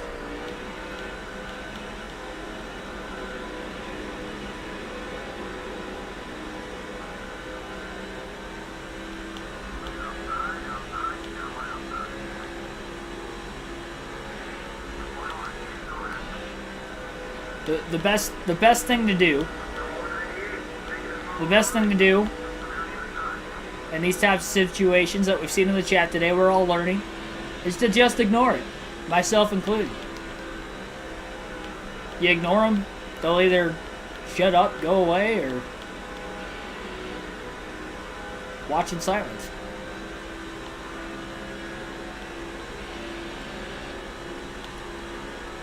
Then you're starting to gap the cars behind him. Dale didn't make any adjustments on pit road that, well, really either of the first 2 stops of the day. Seems like he is getting through the lap cars a bit quicker than everybody else behind him. It seems like every time they catch a lap car, he slowly pulls from Jeff Gordon and Carl Edwards behind him. Kurt Busch has well fallen off as far as his pace over the course of this long run. Edwards had the best long run car the last time, and Gordon probably had the best short run car the last run, but Dale Jr.'s taking over. He's got the track position, a little over a half a second lead, and a lot of clean air in front of him after getting around that last lap car. Jeffrey Cook, thanks for tuning into the stream. Love the older EA NASCAR games. I do too, man. I think a lot of people that were able to play these games, they were old enough and old enough to remember playing the games, would probably say the same thing. Definitely a blast from the past.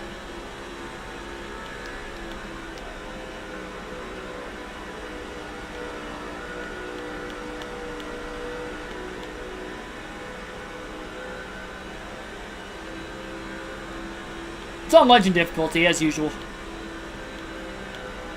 Yeah, the only game I don't play on the hardest difficulty on a consistent basis, at least, is NASCAR 21 Ignition, just because there's some tracks on that game, the AI are like Nashville, for instance, they're a full second, faster a lap. That's ridiculous. You have no competition. And then you put on Champion, and it's still run last, but that's as low as I'll go for difficulty on that game. Hendrick fans, thanks for tuning in.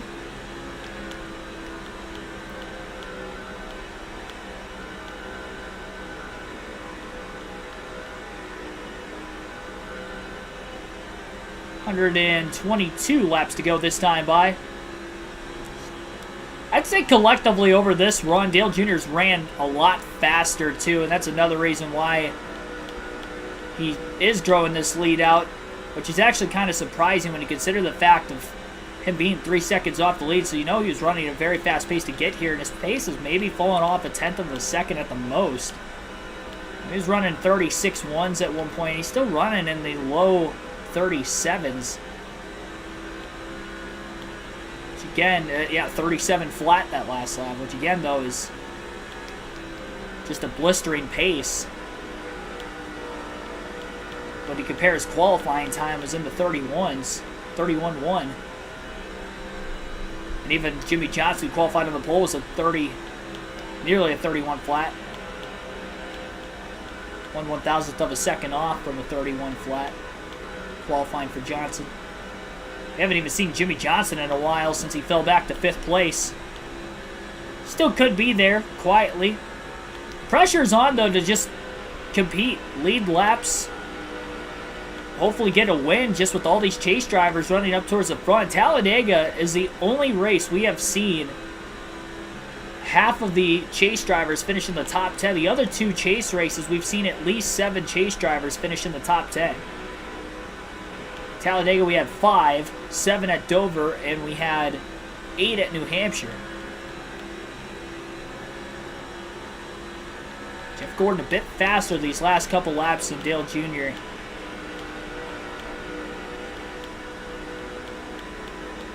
Jr. a little bit lower that time. Held on to it.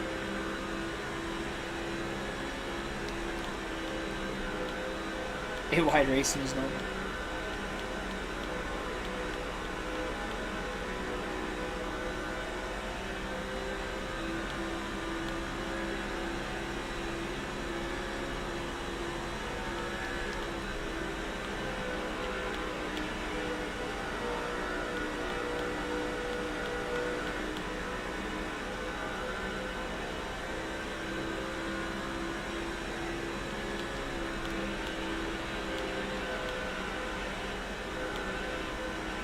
Favorite tracks, Talladega, Daytona, so you're a fan of super speedway racing? I'm definitely a fan of going to those tracks. If you've never been to a super speedway race, I highly recommend it. Kind of stinks that they're all in the south, so if you live a little bit further up north, it's kind of the same deal with the short tracks that are currently in NASCAR still. They're all like right on the East Coast, basically. There's no way to like, I mean, you'd have to travel if you're not from that area to go to those tracks.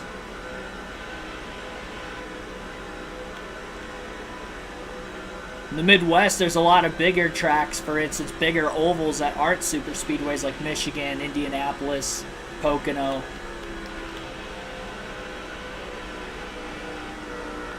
Even Watkins Glen, technically, with it being a road course. Although I wouldn't consider New York the Midwest. But Pennsylvania is kind of borderline Midwest, and I'd honestly say Pocono as far, with that being eastern Pennsylvania, I don't even know if you could consider that Midwest, but you can get the point from where I was at. Again, we're probably looking at a 4 pit stop race today with everybody pitting during the first caution of the day. Overdrives turns 1 and 2 that time. A little bit over the edge trying to enter the corner. And the 24 car of Jeff Gordon continues to get into that rear view mirror a bit larger.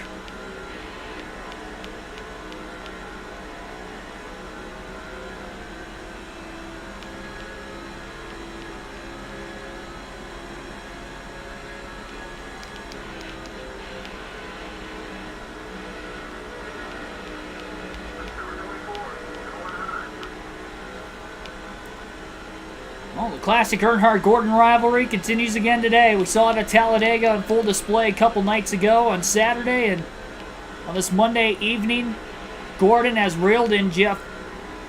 I will say Gordon has reeled in Jeff Gordon. Gordon has reeled in Dale Jr. during the run. We've got a couple cars on pit road currently for the second green flag stop. Michael Waltrip is just about to hit the pits this time. Gordon pitted well before Dale Jr. the last time by. We'll see if he'll pit before him again or not. Dale Jr. just hit a quarter tank of gas left. He can go quite a bit yet on fuel. He's definitely logging in a lot of laps led, specifically during this current fuel and tire stint after taking the lead away from Edwards and Gordon about 30-plus laps ago already.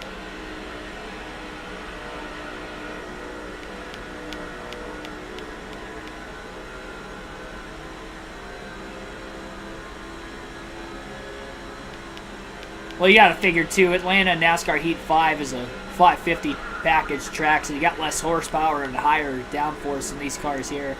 Jeff Gordon pits from second right behind Dale Jr. This should probably cycle Gordon to the lead after green flag pit stops, considering Dale Jr. is going to be out on older tires for quite a bit longer. But, I mean, it worked out well. There's still plenty of laps to go, and Dale Jr. feels he's got a fast enough race car. As long as he keeps it clean, he'll be all right.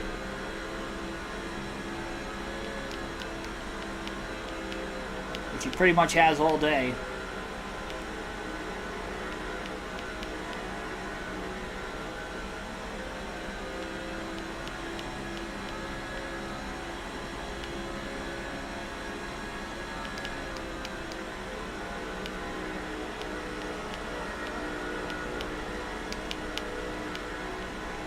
Two-and-a-half-second lead back to whoever's in third place now.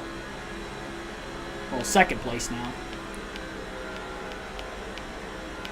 Not sure if it's maybe Carl Edwards or Kurt Busch, probably one of those two.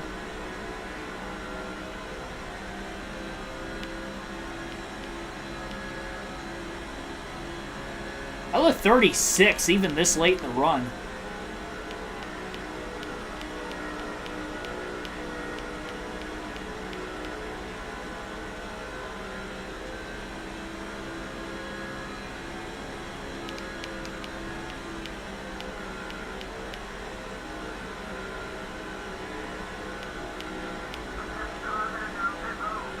Well, whoever was just in second may have pit that last lap. Well, no, maybe not. The interval hasn't changed much from P1 to P2. Just over 100 laps to go.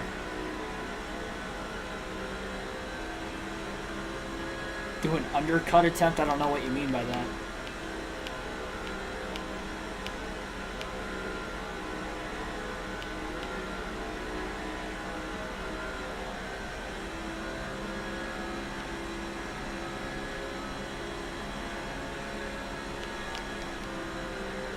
By the way, I should have all the fantasy tracks unlocked after another race or two. I only have to unlock one more.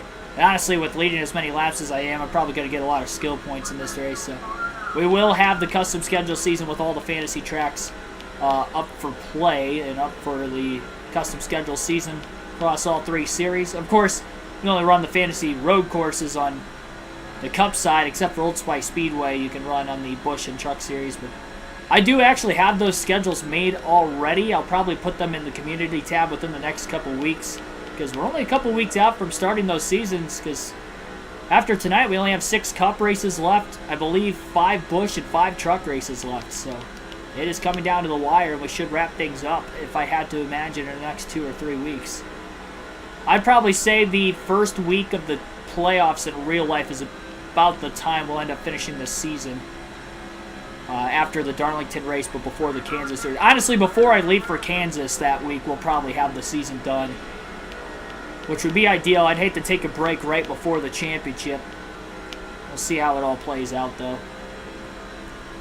I'll be leaving early for Kansas because I got a bit longer of a drive, and I want to get there Saturday, too, because I'm a big Detroit Tigers fan. They play the Kansas City Royals in KC that same week. I'm in Kansas City for the Cup race, so that'd be pretty cool to go to a different MLB stadium to watch the Tigers play and also catch a NASCAR race the following day.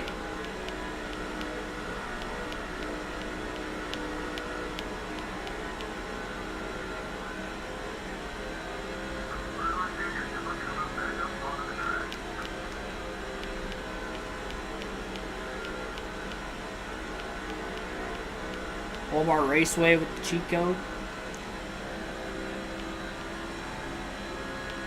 Is that an oval or a road course? Out of curiosity.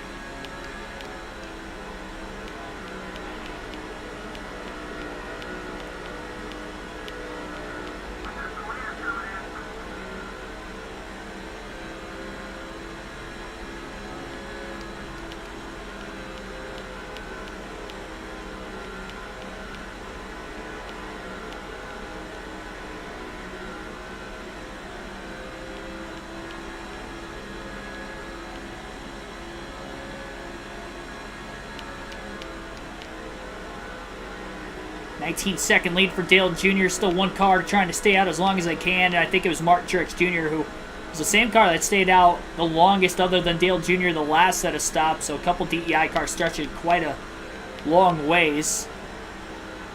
And now into the dark red on the fuel indicator on the lower left-hand corner of the screen, as you see. Junior's been managing his tires fairly well, which I think he managed them a bit better this time.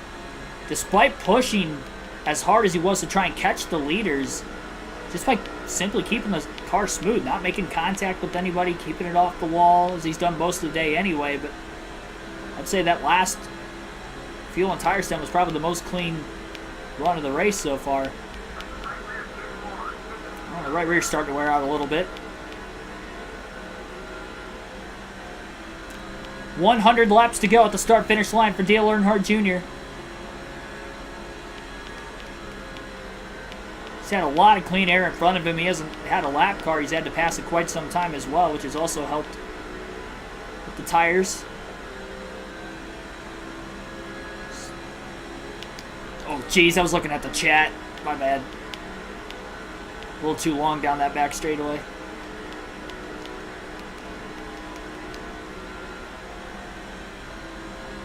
I'm trying to think, did I hit the wall before that at all today? Maybe once. Twice, maybe? Might have only been the second time I hit it.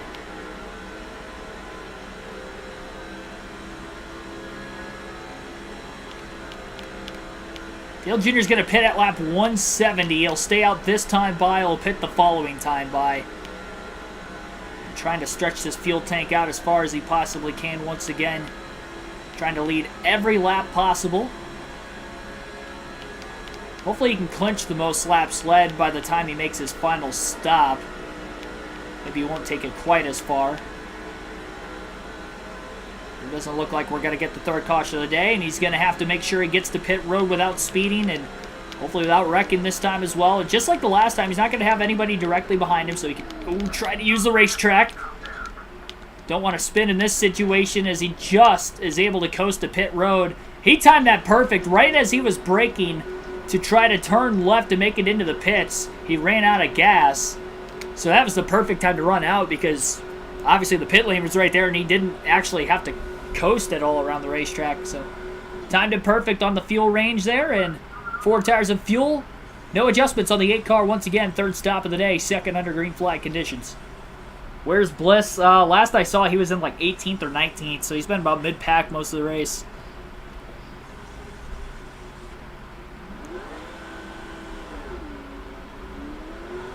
Green flag back in the air. I don't know why I said green flag back in the air. Dale Jr. back on the track.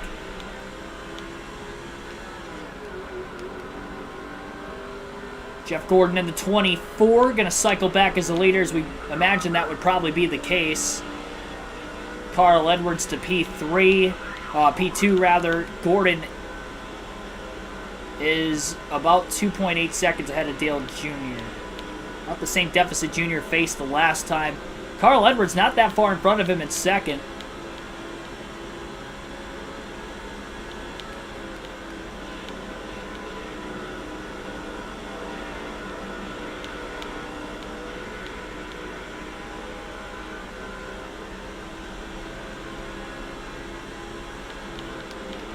Get around Kyle Petty in the 45 car. Petty putting pressure on the 99 of Carl Edwards as well. Dale Jr. going to take a swing down to the apron through the tri-oval, trying to get underneath the 45 car. Not quite going to get there in a 36 that last lap. 36.85. Look at Petty getting to the inside of the 99 of Carl Edwards.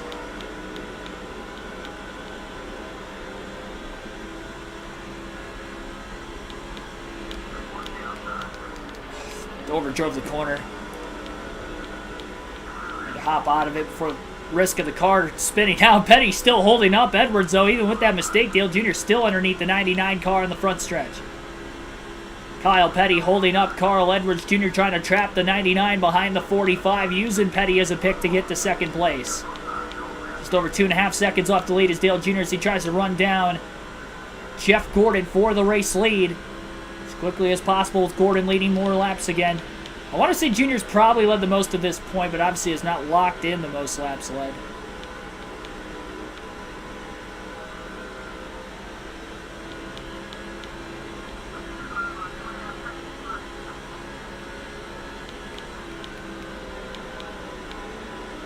Jeff Gordon trying to keep that top 10 streak alive for himself. Bliss finishes outside the top 10 like he's ran there most of the day. Gordon could be the only driver to finish inside the top 10 in every one of the 4 chase races so far. Junior hooking that white line maybe a little bit too long. Slid up the track. Luckily, he was already clear of the 22 of Wimmer. Now there's no more lap cars between the top 2, and Junior's going to have some clean air to try and run down the 24. Just 2 seconds off the lead for right now.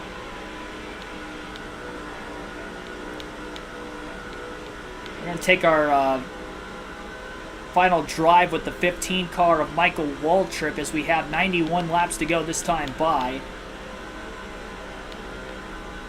And Junior closing in on Gordon, 1.7 seconds off the lead off of turn 4. And to Waltrip we go.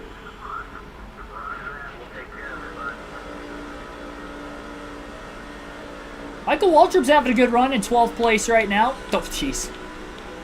Should have waited just a split second longer before I transferred as him. You have to hit the throttle to actually like get it to lock in, so that was maybe not a good spot to hammer down.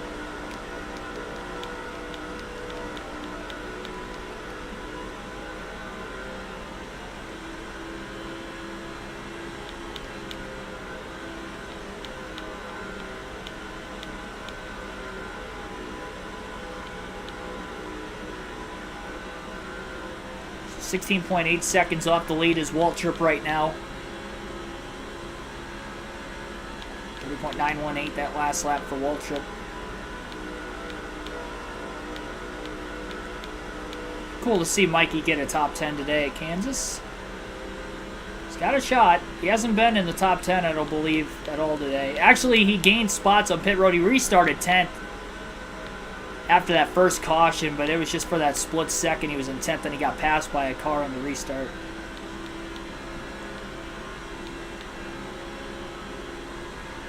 For an actual green flag run, he hasn't been in the top 10 yet, at least. Definitely getting the most out of this 15 car compared to when Waltrip's running himself, because he's a bit quicker than Jeff Gordon that last lap. Closing in on the 49 of Kenny Schrader, who is a lap down. That is not going to be a pass for position. There's Schrader off turn 4. 30.662 that last lap for Waltrip. Couple cars running side by side up ahead. Not sure. They might be both on the lead lap, if any at all. Can't even tell who it is from this far back. Classic 2005 graphics.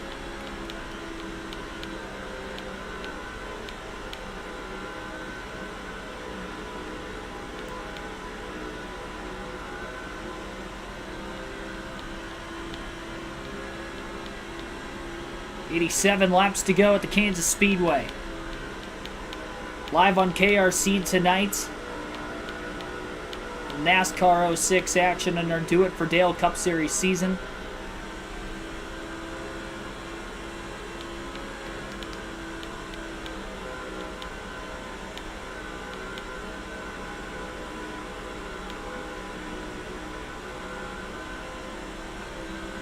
But one more lap and then we'll go back to Dale Jr. for the rest of the race. Tripp's gained a full second over the course of about 3 or 4 laps on Gordon. Doubt he's going to be able to keep this going, but hopefully he can, again, try to get a top 10 at the very least.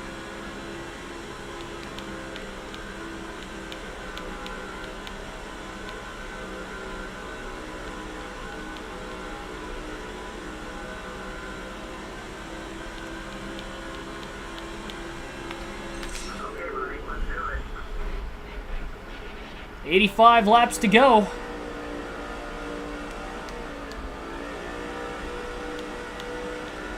Junior 2.1 seconds off the lead from Gordon.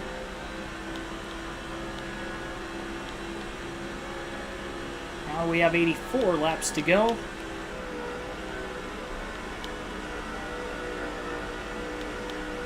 Probably see some drivers pit as soon as that window opens up to the end of the race in about another 25 laps roughly.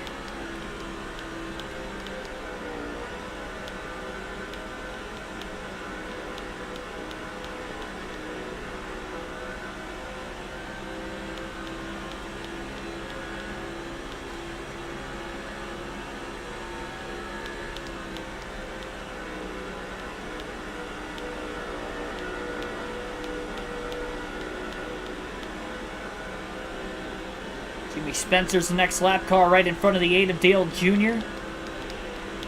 Spencer not giving Earnhardt a whole lot of room to get underneath. And through 1 and 2, a little contact. Jr. gets by Jimmy Spencer.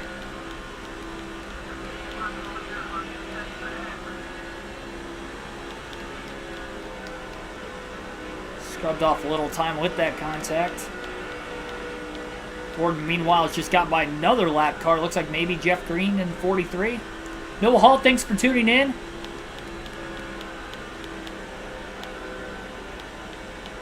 Didn't expect me to be as good today.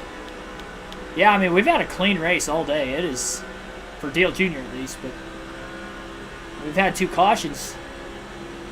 And it has been a long time since we've even had the last yellow. It was, what, like lap 44 or something? We had that second caution. We haven't had one since.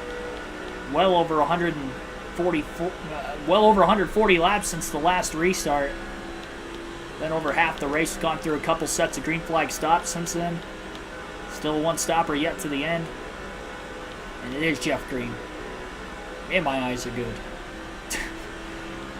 I was just kind of guessing. I was like, yellow car back in the field. We just passed Jimmy Spencer. It's probably Jeff Green. Context clues were correct. Drew me to the right answer, right conclusion.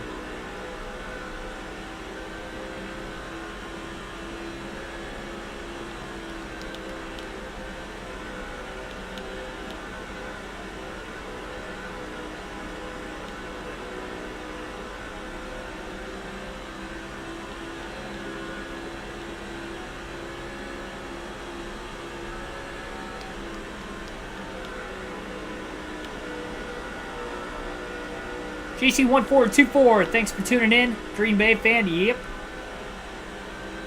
Cheesehead. Cheesehead for life. Jeff Green left enough bottom open. Dale Jr. able to get around him. Green might have scrubbed the wall there off turn 4. I saw some dust kick up at least from the 43, although he didn't really lose much time behind the 8, so I'm not entirely sure. And Junior just overdrove turns 1 and 2, but slowly catching Jeff Gordon over the course of this green flag run. It's taken him quite a ways, though, after the pit stops to get to the 24 car compared to the last time, and you wonder if the adjustments potentially made on the 24 have helped him just enough.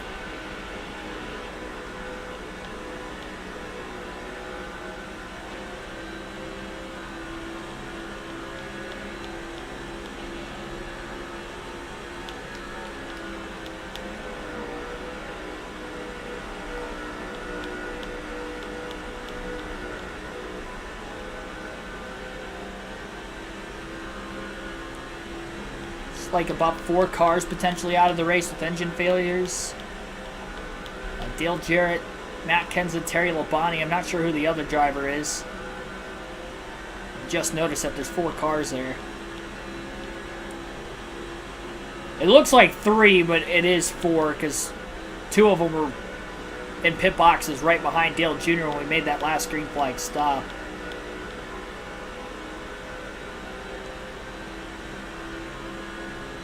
Again, one of the chasers are done. All the others, for the most part, inside the top 10. As far as we know. Dale Jr. and Jeff Gordon. Now within a half a second of one another, Jr. continues to close the gap on Gordon for the lead. Both the 24 and the 8 have led quite a few laps today. I still think Dale Jr. has led the most so far.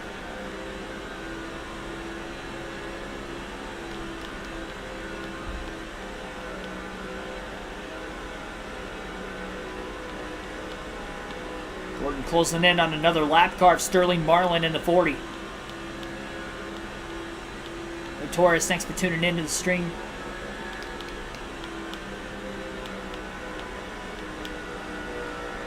Gordon just a bit off the white line compared to Dale Jr. Sterling Marlin moving it wide that time. Gordon trying to get to the inside. Couldn't do it yet. We'll see into turns 3 and 4 what's going to go down. Jr. just a bit lower than the 24 again. And both Gordon and Earnhardt clear Marlin off of turn 4. Dale Jr. closed a ton that last lap. 30.576. That was the fastest lap of the race by Dale Jr. That might be the first time I've touched a 35 in the race so far.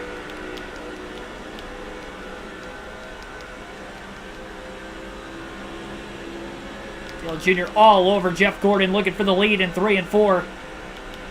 Gordon not giving Dale a lot of room to get to the inside. Jr. pulling all the way down low. Gordon with a block. He wasn't clear, and they nearly wrecked in the middle of a tri-oval.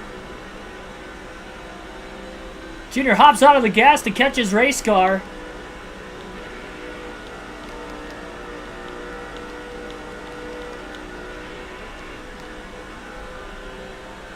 Goodness gracious.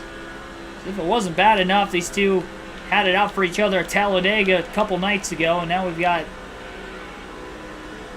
this going on here late at Kansas while they're running 1-2 again.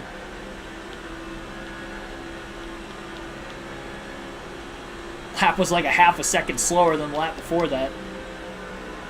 Well, 2 laps before that with the contact off turn 4.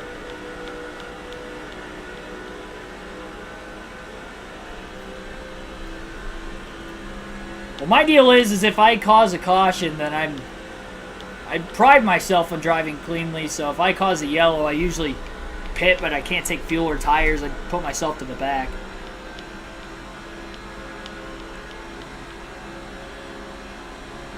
So I'm not just going to go out here and dump him. I did at Dega, but it was the last lap. There's no cautions on the last lap, and he had wrecked me earlier in the race, so I was trying to win at that point, and I felt like that was my best opportunity with the run he had on the inside. Just kind of played out that way. Gordon trying to get around the lap car of Kenny Wallace in the 00, Aaron's Dream Machine. Left a lot of bottom open. Jr. a bit quicker than Gordon that last lap. It does seem like Jr.'s getting through the lap cars a bit better than the 24 car.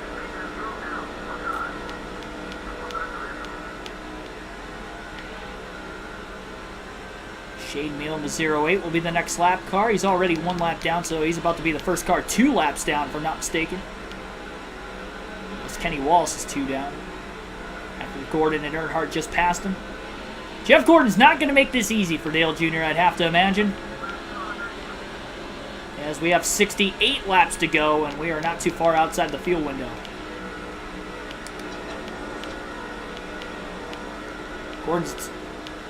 Jr.'s just going to sit behind Gordon right now. He's going to see if he can potentially use Shane Meal as a pick. That's not going to work. Gordon gets to the inside quickly enough.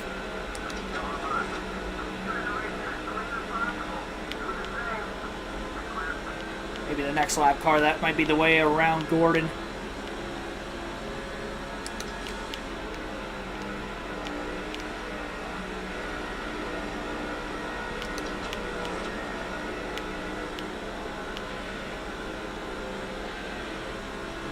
Look how low down the back straightaway he's running, too. I mean, even if I start to get a little bit of a run,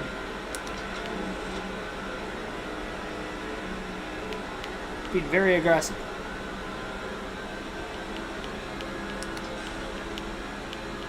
Last lap comes video game. Well, we still have 1 more pit stop left, so. Oh, Gordon washed up a little wide that time. He just gave up the bottom in the middle of the corner, sliding up in front of the lap car. Dale Jr. gets to the inside, looking for the lead on the back straightaway, heading towards turns 3 and 4. Jr. going up the track a little bit. He's trying to force Jeff Gordon in an uncompromised position. And cleanly, he gets around him, and Gordon's in the wall off turn 4 as Dale Jr. squeezes him. A little karma there.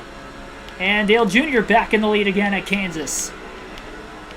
Quickly out to a 6/10 of a second lead over the 24 car after Gordon got in the wall off turn 4.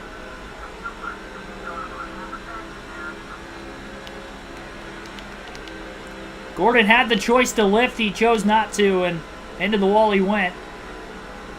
Dale Jr. never touched him.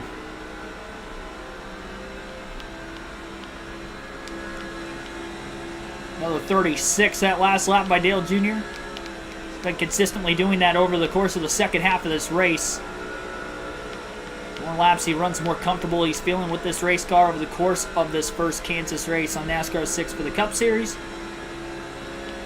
And only, of course, of this season. The most important time of the year during the chase. Junior about a tenth quicker than Gordon that last lap.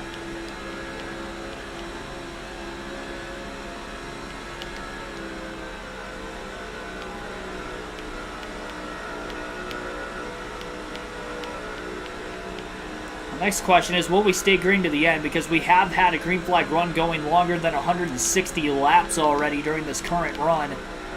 Saw 2 cautions in the first 50 laps. We haven't seen anything since. Truex and Leffler spun. Turns 1 and 2 went down into the grass earlier. And then a single car spin from John Andretti after he had hit the wall pretty hard, sliding in the middle of 3 and 4. 32 likes on the stream so far. Again, be sure to hit that like button, subscribe for more daily NASCAR content if you have not already. Watching the Banquet 400 live on KRC. Dale Jr. is set sail on Gordon right now. We're past him for the lead just a handful of laps ago.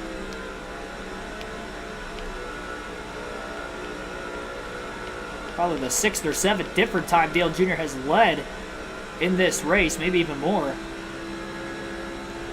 And Truex is going to hit pit road. We've got some cars entering the pits this time. The window is open to make it to the end of the race as we have 60 laps to go at the line.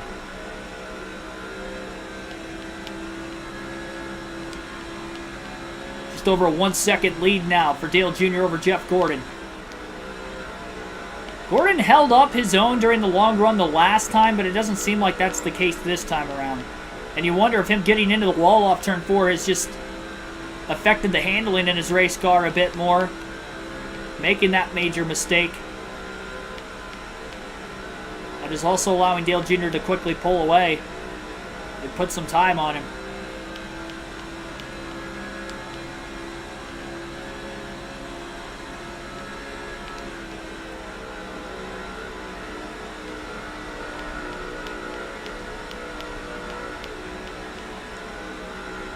Now Gordon's teammate Kyle Busch is going to cycle out right in front of Dale Jr. He's got fresher tires, so we'll see if the 5 can just kind of pull away, hopefully.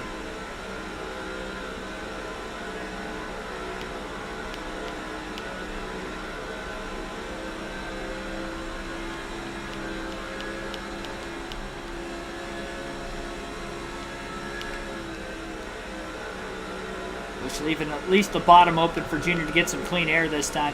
It's going to be kind of pesky if Kyle Busch is just fast enough to stay right there, but not fast enough to pull away. So that's going to hurt the handling of Dale Jr.'s race car just a bit, and may allow for his teammate Jeff Gordon to close that gap. Team orders could be in play here. 1.6 second lead. 10th or 2 faster a lap right now, Dale Jr.'s pace compared to the 24 of Gordon behind him.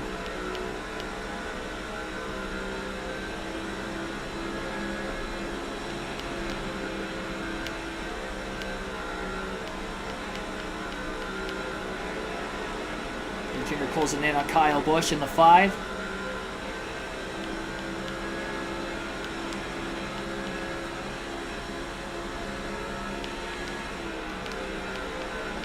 I haven't seen too many cars hit pit road. Got a couple more down there right now.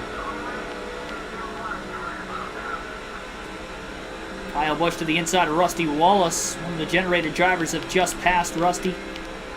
Dale Jr.'s got a lot of traffic around him right now. He's 3 wide in the middle of turns 3 and 4. Underneath of Kyle Busch as well as the 114 car who is on the outside. And I believe that they are still 3 wide. No longer 3 wide, but side by side between the 8 and the 5. 36 of Borisset up on the outside. 2-second lead now for Dale Jr. Looks like Rusty Wall's going to get right back around the 114 again. Kyle Busch all over the back bumper of the 8 of Dale Jr. into 3 and 4.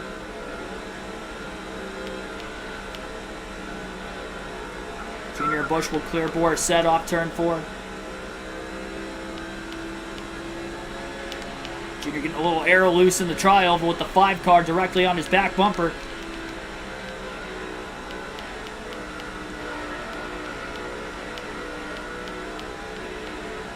And now Brian Vickers, another Hendrick Motorsports teammate of Jeff Gordon, is right in front of him. I think Gordon just pit that last lap as well, trying to gain some of that time that he had lost. He was 2.2 seconds off the lead at the time of him hitting pit road, because now Gordon all of a sudden, or Junior rather, has about a 5-second lead over the new second place driver.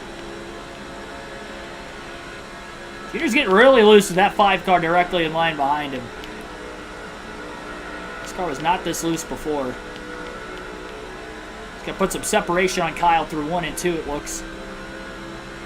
How's Bliss first? I don't know. I have no clue what he is. He won at Dover. And then I think he was like 20-something points out at first, and then he ended up finishing 3rd at Talladega when a lot of chase drivers finished outside the top 10, and now he's in the lead. I don't know. He's doing something right. I've been keeping track of top 10s and top 5s for every driver this season. I think he's got 20 or 21 top 10s on the year. He's like 2nd or 3rd most. He doesn't have as many top 5s, but he's just consistently like 6th to 10th like all season. It's ridiculous. I think he had the number 7 seed coming into the chase, if I remember correctly as well. So just had a super consistent season.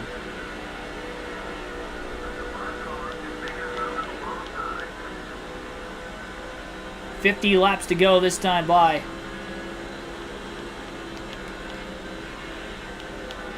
He's going to be losing some time to Gordon. It's just so risky to pit if a caution comes out in the middle, green flag stops. That bit Junior at Dover, and he doesn't want it to bite him again. Costing Junior maybe a shot at a top 10 despite all of the wrecks he was involved in throughout the course of that race. Going to get around Mayfield through turns 1 and 2. Kyle Busch going to have to deal with the 19 car now. 49 laps to go this time by. Yeah, if I don't win this championship somehow, I'm pulling for Mike Bliss. I think everybody in the chat pretty much is on a week-to-week basis, too. He is, he's pulling all of our heartstrings here late this season. Trying to win Haas a championship well before Tony Stewart did in 2011. We'll see if he can do it.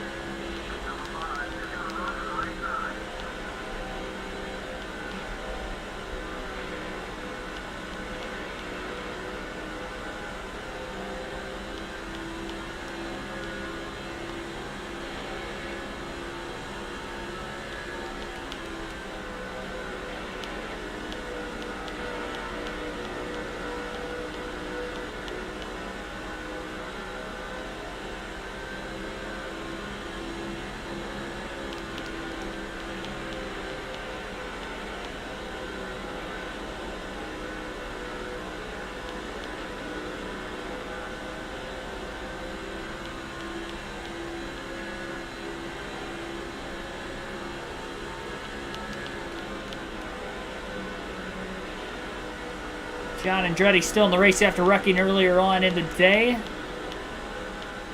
Didn't wreck hard enough to have any sort of a debris caution in the aftermath of it. Just a single car spin. Lost control and turned straight 4 earlier. Dale Jr. right in line behind him. Cost him a little bit of time. Lies Andretti blocking Earnhardt. Dale trying to get around him. Dale lifted because I think the 14 was committed to coming down that time. There was about to be contact. John Jr.'s going to overdrive 1 and 2. Good grief, this is ridiculous. As if Jr. wasn't already losing time to Gordon, with Gordon putting well before him. Dale could not get around the 14 of John Andretti. Started pulling away from Kyle Busch behind him as well, but now Busch is starting to reel him back in again. Trying to arc the corner off a little bit more, back it up in the center. Andretti moved up. There's a little contact.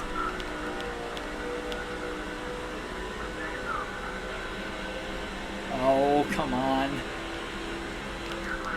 Yeah, I can't enter that low. Golly, this...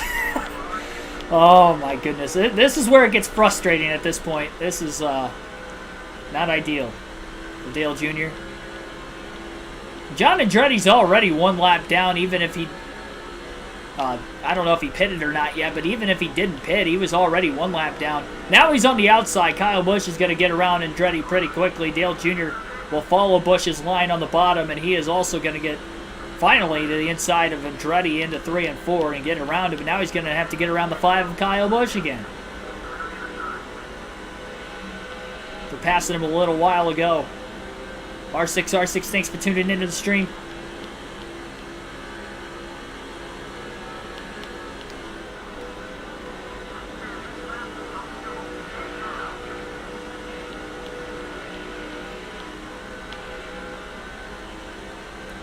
I think the lack of the straightaway speed is because I'm kind of burning the rear tires off the car a little more than the fronts. I'm getting a lot out of my tires, but when they do get into the yellow on the tire wear indicator, it's usually the right rear that's going first. I think that's a little loose off the exit of the corners. It's kind of costing my straightaway speed just a tad. It doesn't help that I have older tires compared to everybody else too, though. At least everybody else I'm racing around. Still at least one more car on the lead lap other than Dale Jr. that has to make their 4th and final stop. 23.1 second lead for Dale Jr. 41 laps to go. Still running 36s. He's good.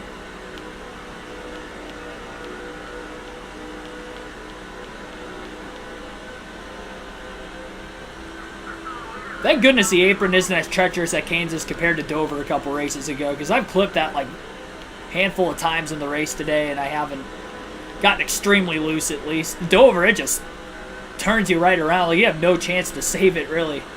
There was a couple times I was able to save it.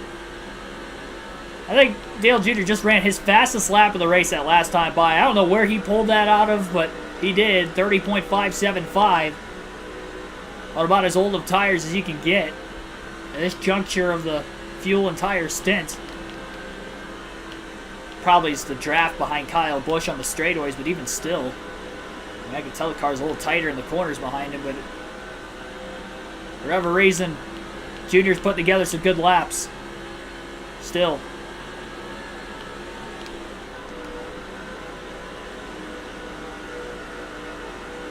Game's been eyeing Jeremy Mayfield for like 10. Yeah, I didn't even.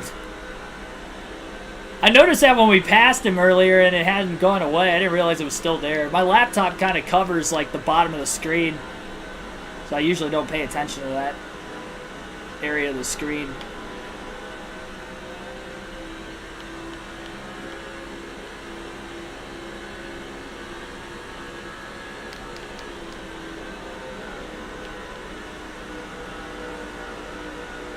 Junior going to go just a couple more laps, and then he's going to hit pit road. I don't know if he's clinched the most laps led yet or not. I haven't heard any word of it. That's the main reason why Junior's staying out now, because everybody else has hit pit road except for him. His final stop. Gordon may come out with the lead again. I don't know, though. It was a 2.1 second gap. Any other time, Junior was either not in the lead at the time of the pit stop, or he was in the lead by a half a second or less. Every time he's come out about 3 seconds to 2.8 off the lead from Gordon that last time. So if he does come out behind him, he's probably going to come out probably within a second behind him, although Andretti cost Dale Jr. quite a bit of time as well.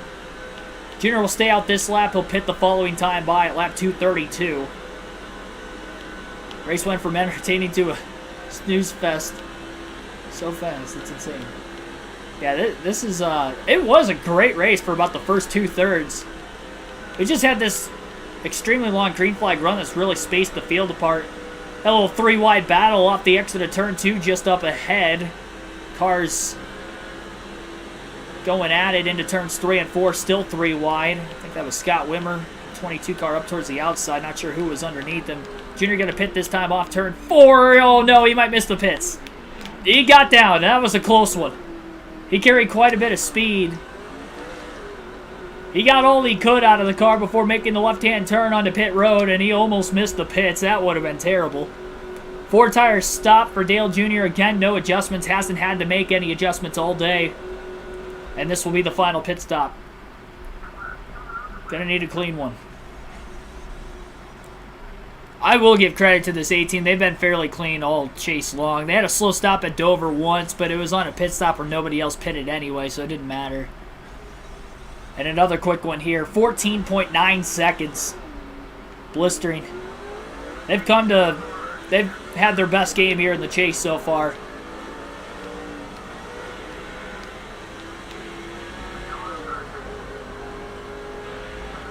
Oh, there's Gordon. Junior tried to pull up in front of him just a bit to slow him down. Not enough. Gordon back to the lead at Kansas with just over 30 laps to go. But Junior is right there with him, only 0.4 of a second off the lead as he's getting up to speed through 3 and 4. All the intensity's back. Junior's probably got closer to 20 lap pressure tires on the 24 car. He stayed out well longer than him.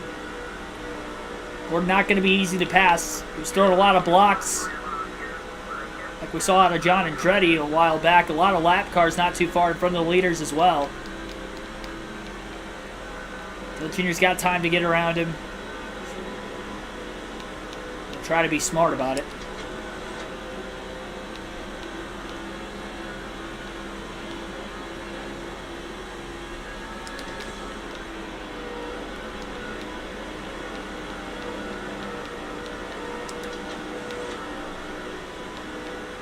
Hill Jr. about to be mowing the lawn too.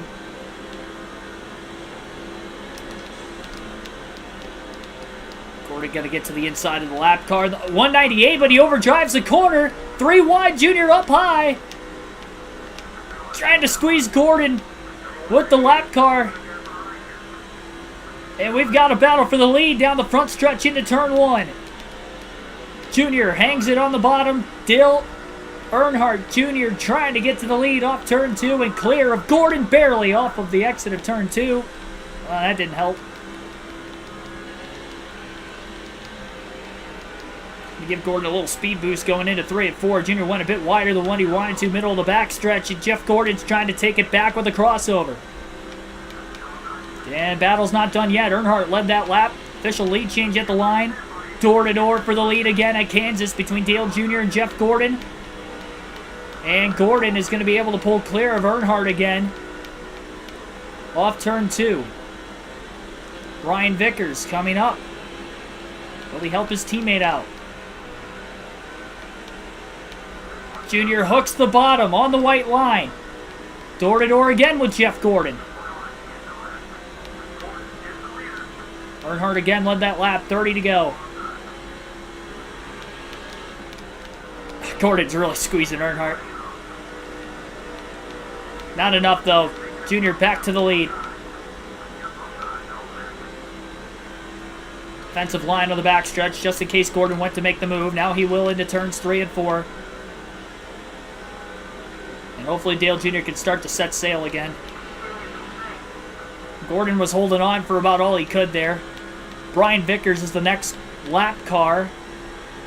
Again, will he help his teammate out? He's staying pretty wide. He's going to let the leaders race down on the bottom of the racetrack through turns 1 and 2. And Junior is going to hopefully clear Vickers off turn 2. He couldn't quite do it. That might have cost him just a hair. Gordon really close behind the 8. Maybe going to try to get him arrow loose. I haven't really seen that this early in the run, though, at all today. Gordon not giving up. Have they made the right adjustments to that 24 car late to keep pace with the 8 of Dale Jr.? Vickers not being a good teammate. Yeah, and that is why he'll be let go from Hendrick Motorsports in a couple of years.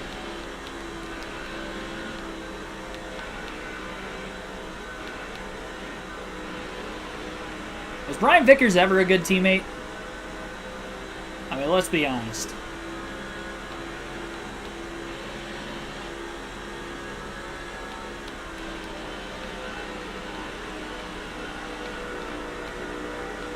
Well, now we've got Dale Jr. closing in on his teammate. Martin Truex Jr. going to try to team orders to work here and see if this could help Dale out. So he closes in on the one. Oh, he got back in the gas a bit too soon there. He's far enough ahead of Gordon to stay in front of him this time in the tri-oval. Jesus, I wish he gave me a little bit more room. Golly, I don't know why he made that so tight.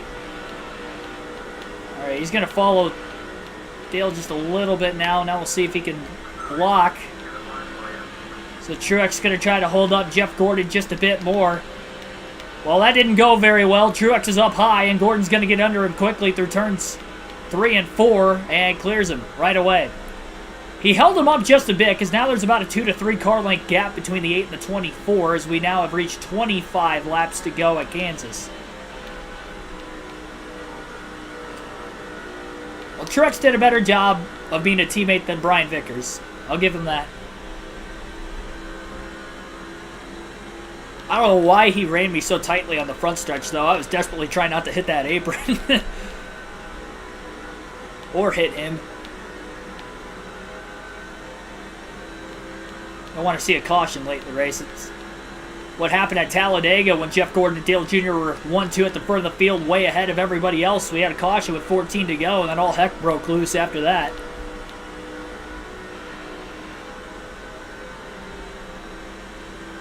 They're battling for the win again, but this time there is nobody else there for the time being. Two future Hall of Famers. John Andretti's the next lap car in front of Dale Jr. He was causing problems for Jr. before. He's battling Rusty Wallace in the 2. Still just a 3/10 of a second lead for Earnhardt over Gordon. Andretti going to the bottom underneath the 2 car of Rusty Wallace. Dale Jr. gets into him just a bit. Yeah, that costed Jr. a little bit. Got into the left rear corner panel. He's desperately trying to get around Andretti and Wallace at the same time. Gordon was able to close about 2/10 of a second. Jr. finally clears Andretti and Wallace off of turn 4, 22 laps to go. And now Gordon gets by Wallace on the front stretch. He's going to have to try to get by John Andretti this time in turns 1 and 2. Another lap car just up ahead, and then there's quite a bit of clean air after that for Dale Jr. May still catch a couple more lap cars for the end of the race because we still have a fair amount of laps left, but not sure who this next car is going to be. I don't think any lap cars have been, or any cars have been lapped that are in the chase other than Kenseth, who's out of the race and blew an engine earlier. All the other chasers are at least at the lead lap positioning. It looked like Gordon struggled to get around the 2 and the 14 a bit, just as well as Dale Jr. About a 4/10 of a second lead, nearly half a second lead once again. 20 to go at the line.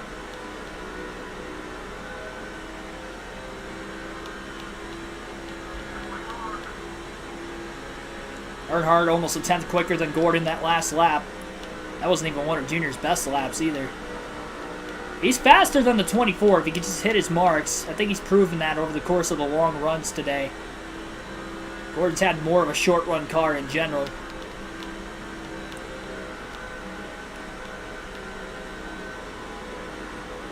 Casey Kane will be the next car Dale Jr. have to put a lap down. I do believe Kane is the last car in the lead lap. He was in the top 20 earlier, so I'm surprised we haven't lapped more cars over this long of a green flag run. We have gone over 200 laps since the last caution.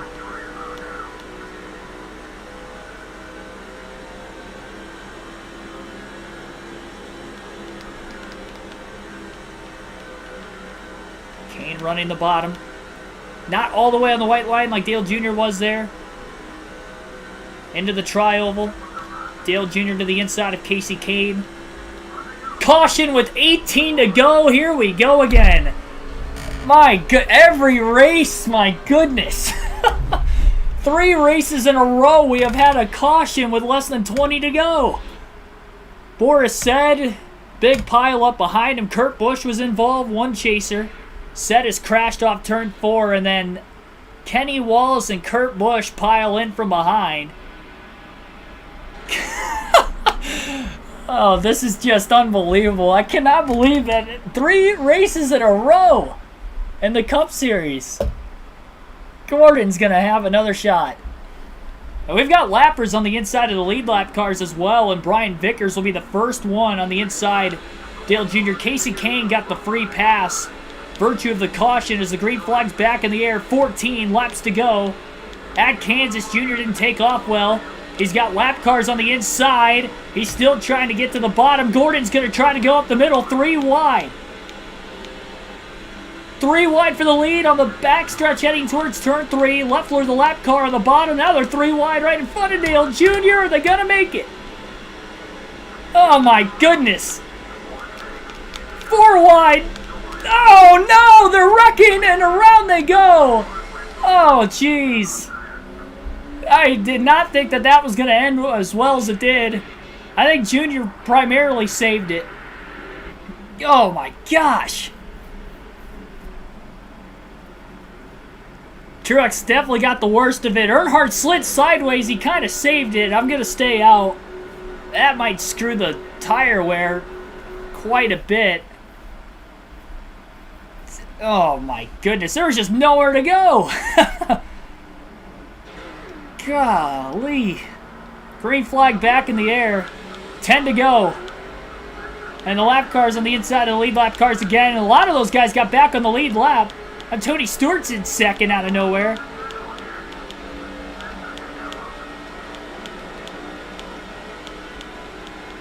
Junior stuck up high again. 3 wide. Lap cars get by on the bottom lane. Dale Jr. still 3 wide up high. Now he's side by side up high. And now he's 3 wide middle. Off turn 4. Jeff Gordon looking to the bottom lane. Big block by Earnhardt. 9 laps to go. Junior able to finally get to the bottom. His tires are shot. Oh my gosh. Still got 2 lappers up ahead. Gordon all over the back of the 8 of Dale Jr. 9 laps to go. 2 more lap cars to pass. Jimmy Spencer, Scott Riggs. He's going to get around Riggs through 3 and 4. All clear. Gordon on the inside of the 10. 8 laps to go. Will we stay green to the end? If we do get another caution now, all the lap cars will be behind the lead lap cars.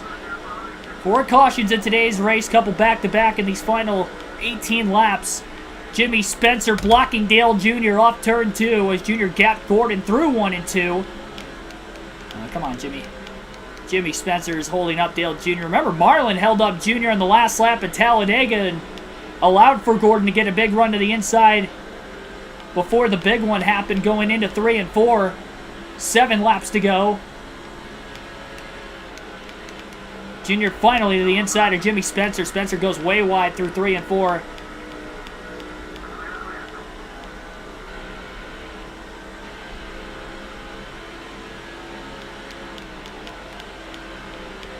Can Jeff Gordon get to the rear of the 8 of Dale Jr. just enough to get him aero loose with Jr.'s rear tires shot after that slide on the front stretch before that last caution came out? Jr. trying to block the 24. Tony Stewart in 3rd right there. I think Kurt Busch might be in 4th still despite being in a wreck earlier. That might not be Busch. I can't exactly tell who's behind the lap car of Jimmy Spencer. It could be one of the other lap cars, maybe Riggs. Gordon goes a bit wide through 3 and 4 that time. Tony Stewart may get underneath him for 2nd place.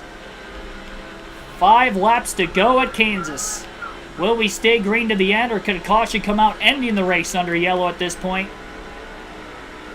Tony Stewart up to P2.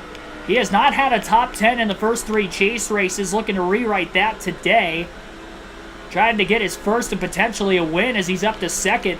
I don't know that Stewart has led a lap this entire race so far, but he is charging hard here off this final restart, and he may have a shot to get around Dale Jr. late. 4 to go. 38 that last lap for Dale Jr. Stewart is all over the back bumper of the 8. Earnhardt didn't get air loose that time. He holds on to the inside. He's got the clean air advantage. He's got that going for him right now. Tony Stewart, he's going to go wide through 3 and 4 again. Gordon not quite to the inside of Stewart. About a 2-car length gap at the start-finish line. 3 to go. Junior picked up about a 1/10 of a second from his last lap to the lap before that. Well, the pressure is on now if it hasn't been on this entire race beforehand. Dale Jr.'s put himself in the right position. He was leading before those set of cautions came out. He has held on, and now he's trying to win this race. Stewart closed a little bit that last lap. He was maybe a 1/10 quicker than Dale Jr. 2 to go at the line. Gordon still there in 3rd. He's trying to get to the points lead today. Still don't even know if Dale Jr.'s clinched the most laps led at this point, but we'll find out in the finishing results.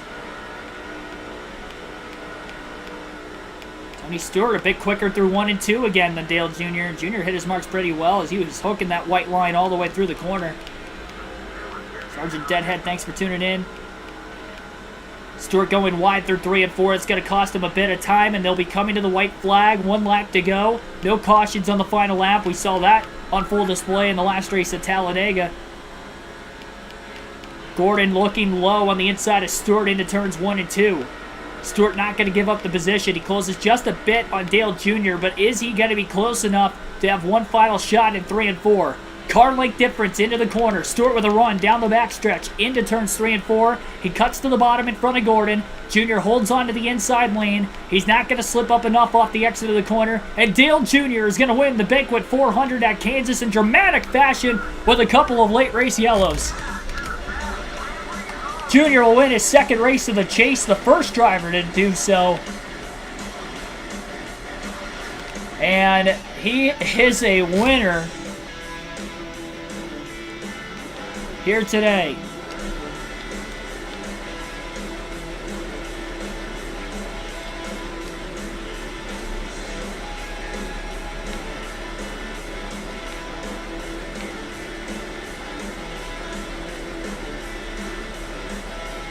I thought over a 200-lap green flag run to the finish was going to be too good to be true.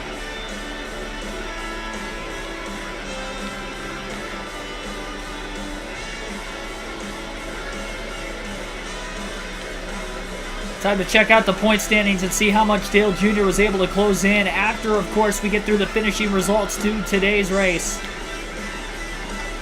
Big win at Kansas, the 13th win of the season for Dale Earnhardt Jr., and again, his 2nd in the first 4 races of the chase. Tony Stewart, I guess he led 1 lap earlier in the race. I didn't even realize he did that. He does finish in 2nd. Jr. leads the most laps today. He actually led a lot more than what I thought he did. 153 laps left in the 3rd place starting position today. So he does get a max points day with this win. Stewart started 42nd today and still finished 2nd place, so he definitely had a great charge and needed those late cautions to have a shot to gain a couple more positions at the end, and he did just that. Jeff Gordon ends up finishing in 3rd. 57 laps led for him. Obviously, again, getting 5 bonus points. A lot of chase drivers did lead laps today to get at least 5 bonus points. Kurt Busch, another one. He finishes 4th, started 4th, led 23 laps. And rounding out the top 5 was non-chase driver Kevin Harvick. Ryan Newman, also not in the chase, finished 6th. Carl Edwards led 20 laps earlier in the race, started 35th. He actually got through the field fairly quick because most of the laps he led was in the first half of the race.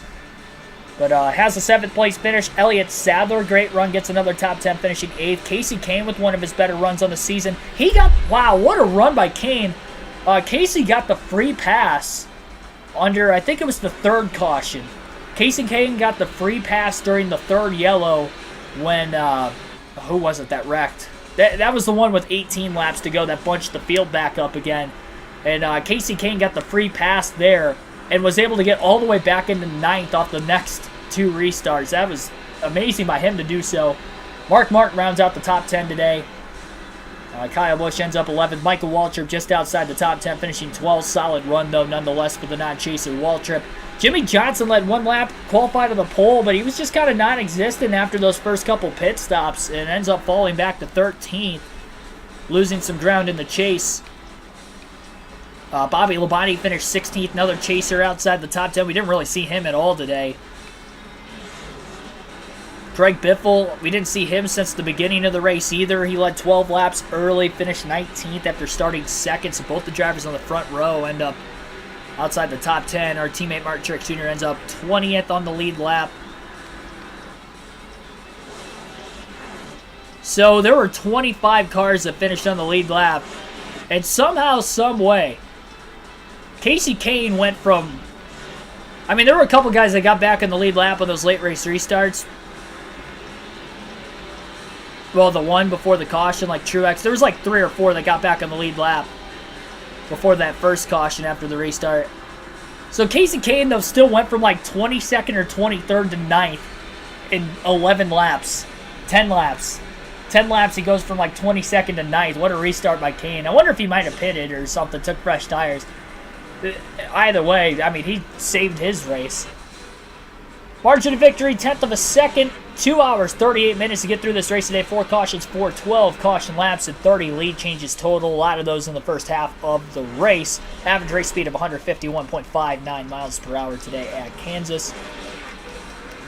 And check it out to see who all DNF'd. Matt Kenseth finishes last today. That's going to hurt his championship hopes. No laps led. DNF'd at lap 60 with an engine failure. We saw Dale Jarrett blow an engine. Jeff Burton, I guess, blew an engine. So did Casey Mears. Terry Labonte, we saw, blew an engine. Oh, Mike Bliss DNF'd. Oh, man, that is tough. Mike Bliss DNFs in the second half of the race today. Finishes 38th with no laps led. Ricky Rudd blew an engine. Travis Kvapil blew an engine. We had a lot of engine failures today at Kansas. Despite it being a 400-mile race, usually we see this in the 500-mile races. But 2 chasers DNF. And including the points leader, Mike Bliss DNFs today. So I think Jeff Gordon is going to be the points leader after finishing 3rd and leading some laps, if I'm not mistaken. Junior's definitely going to be not that far out of first. And there's Junior in victory lane with his teammate Truex. What a win. What a win. That was a heck of a race. It finished dramatically. It slowed down there for a little bit, and then all of a sudden it picked right back up at the end. Oh, my goodness. Yeah, poor Mike Bliss. Well, we do have a 500-mile race at Charlotte, and if you remember correctly, Dale Jr. DNF'd in the 600 less than halfway through the race. So, not one of my better tracks in this game coming up next. I will say I'm better there than Dover and probably the Super Speedway. So, there's a little bit going for Dale Jr. He got a win. I think this is the first win on a mile and a half for me in this game. I didn't even mention that. I don't think I've won a mile and a half on any track in any series until today at Kansas. I've had good finishes. I just haven't sealed the deal, but today we sealed the deal. Impressive. Yeah, 13th win of the season. Dale Jr. leading 153 laps today means he has now led over 3,000 laps this season with the win. And leading mainly 153 laps. 6 races to go. Charlotte, Martinsville, Atlanta, Texas, Phoenix, and Homestead. So we still got 3 more 500-mile races yet, and a 500-lapper at Martinsville as well. But yeah, time to check out the point standings. 3.05 subs now. I actually did, after yesterday, for whatever reason, it didn't update on YouTube. I think I had 3,052 after yesterday's stream. It's probably just updated during the stream today. Yeah, Jeff Gordon does take the points lead with a solid run today, finishing in 3rd. Dale Jr. finishes in won the race and led the most laps. He does gain in the point standings. He cuts his points lead down by 23 points today, pretty solid. And he moves himself up 4 spots in the standings from 6th to 2nd. Mike Bliss, unfortunately, with DNFing today, not only lost the points lead, but he does exactly what Dale Jr. did at Talladega, falling from the points lead back to 6th. Unfortunately for Bliss, though, we still had, 6 or 7? I think we had 6 drivers in the chase finish in the top 10, so he has 118 points back versus when that happened to Jr. He only was 58 points out of first because we only had 5 chasers finish in the top 10 at Talladega, and a couple of which were already outside the top 5 anyway. So definitely a tough break there Top 8 are still within 1 race worth of points of each other through 4 chase races, though, so still highly competitive. And Blizz is not out of it. Even with the DNF, he's only 118 points out of first. He can dig himself out, but he's going to have to go on a hot streak here to the end of the season, considering there's still 5 drivers ahead of him, and the top 5 still within 92 points. Could you imagine if we go into Homestead with like 7 drivers having a shot to win the championship? I mean, that the way we've seen such crazy races, New Hampshire was pretty quiet pretty much all the way through the race. Junior dominated, no question mark as far as drama in the chase that day. Junior was able to take the points lead. Then he held it for a couple races, then lost it at Talladega. Now he's trying to get it back again for the 3rd different time this season. I've only led in points for 3 total races this year, and 2 of them were the first 2 races of the chase. But, yeah, that's kind of what we're looking at. Matt Kenseth is 169 back in 9th after his DNF today, and Bobby Labonte outside the top 10. Again, his only top 10 was at Talladega where he finished 2nd, and Stewart, his only top 10 was finishing 2nd today at Kansas as far as the chase drivers go. So pretty solid run so far. And Elliott Sadler is 11th. Kyle Busch still leading the Rookie of the Year standings. Truex is 18th in points. Truex isn't that far behind it. I mean, he's about 140 points back. Busch beat him today, but they both finished outside the top 10. See if Martin Truex Jr. could get the Rookie of the Year. I mean, that's something we can, pull for with our DEI teammate. He's 2nd right now in the Rookie of the Year honors to Busch. Oh, sorry, Carl Edwards. I forgot. Carl Edwards is a rookie. Never mind. I completely forgot Carl Edwards was a rookie this season. So, never mind. Edwards has won the Rookie of the Year already because he was the only rookie to make the chase. And he won the regular season championship. He's racing so well compared to the other rookies this season. He's won 5 races. He won the regular season championship, and he's 4th in points right now with 6 races to go. I forgot he was a rookie, but he is. All right, that's going to wrap it up tonight. Next race is at Charlotte for the Cup Series. That won't be till Thursday. The next 2 nights, we're going to have some Busch Series racing for NASCAR 06 and a Do It For Dale Series set of races there. Tomorrow night, we'll be racing at Kansas, and then we'll be racing at Charlotte on Wednesday night on the channel for our next 2 Busch Series races. Tomorrow night's race will be starting at 7 p.m. Eastern Standard Time, and then also at 7 on Wednesday as well. Like and subscribe, everybody. I will see you guys tomorrow night. Kansas Speedway, 6 races to go for the Busch Series, and we'll see if we can catch Clint Boyer, a rival on that side of things, for the championship in the late going of the season. Have a good rest of your Monday, everyone.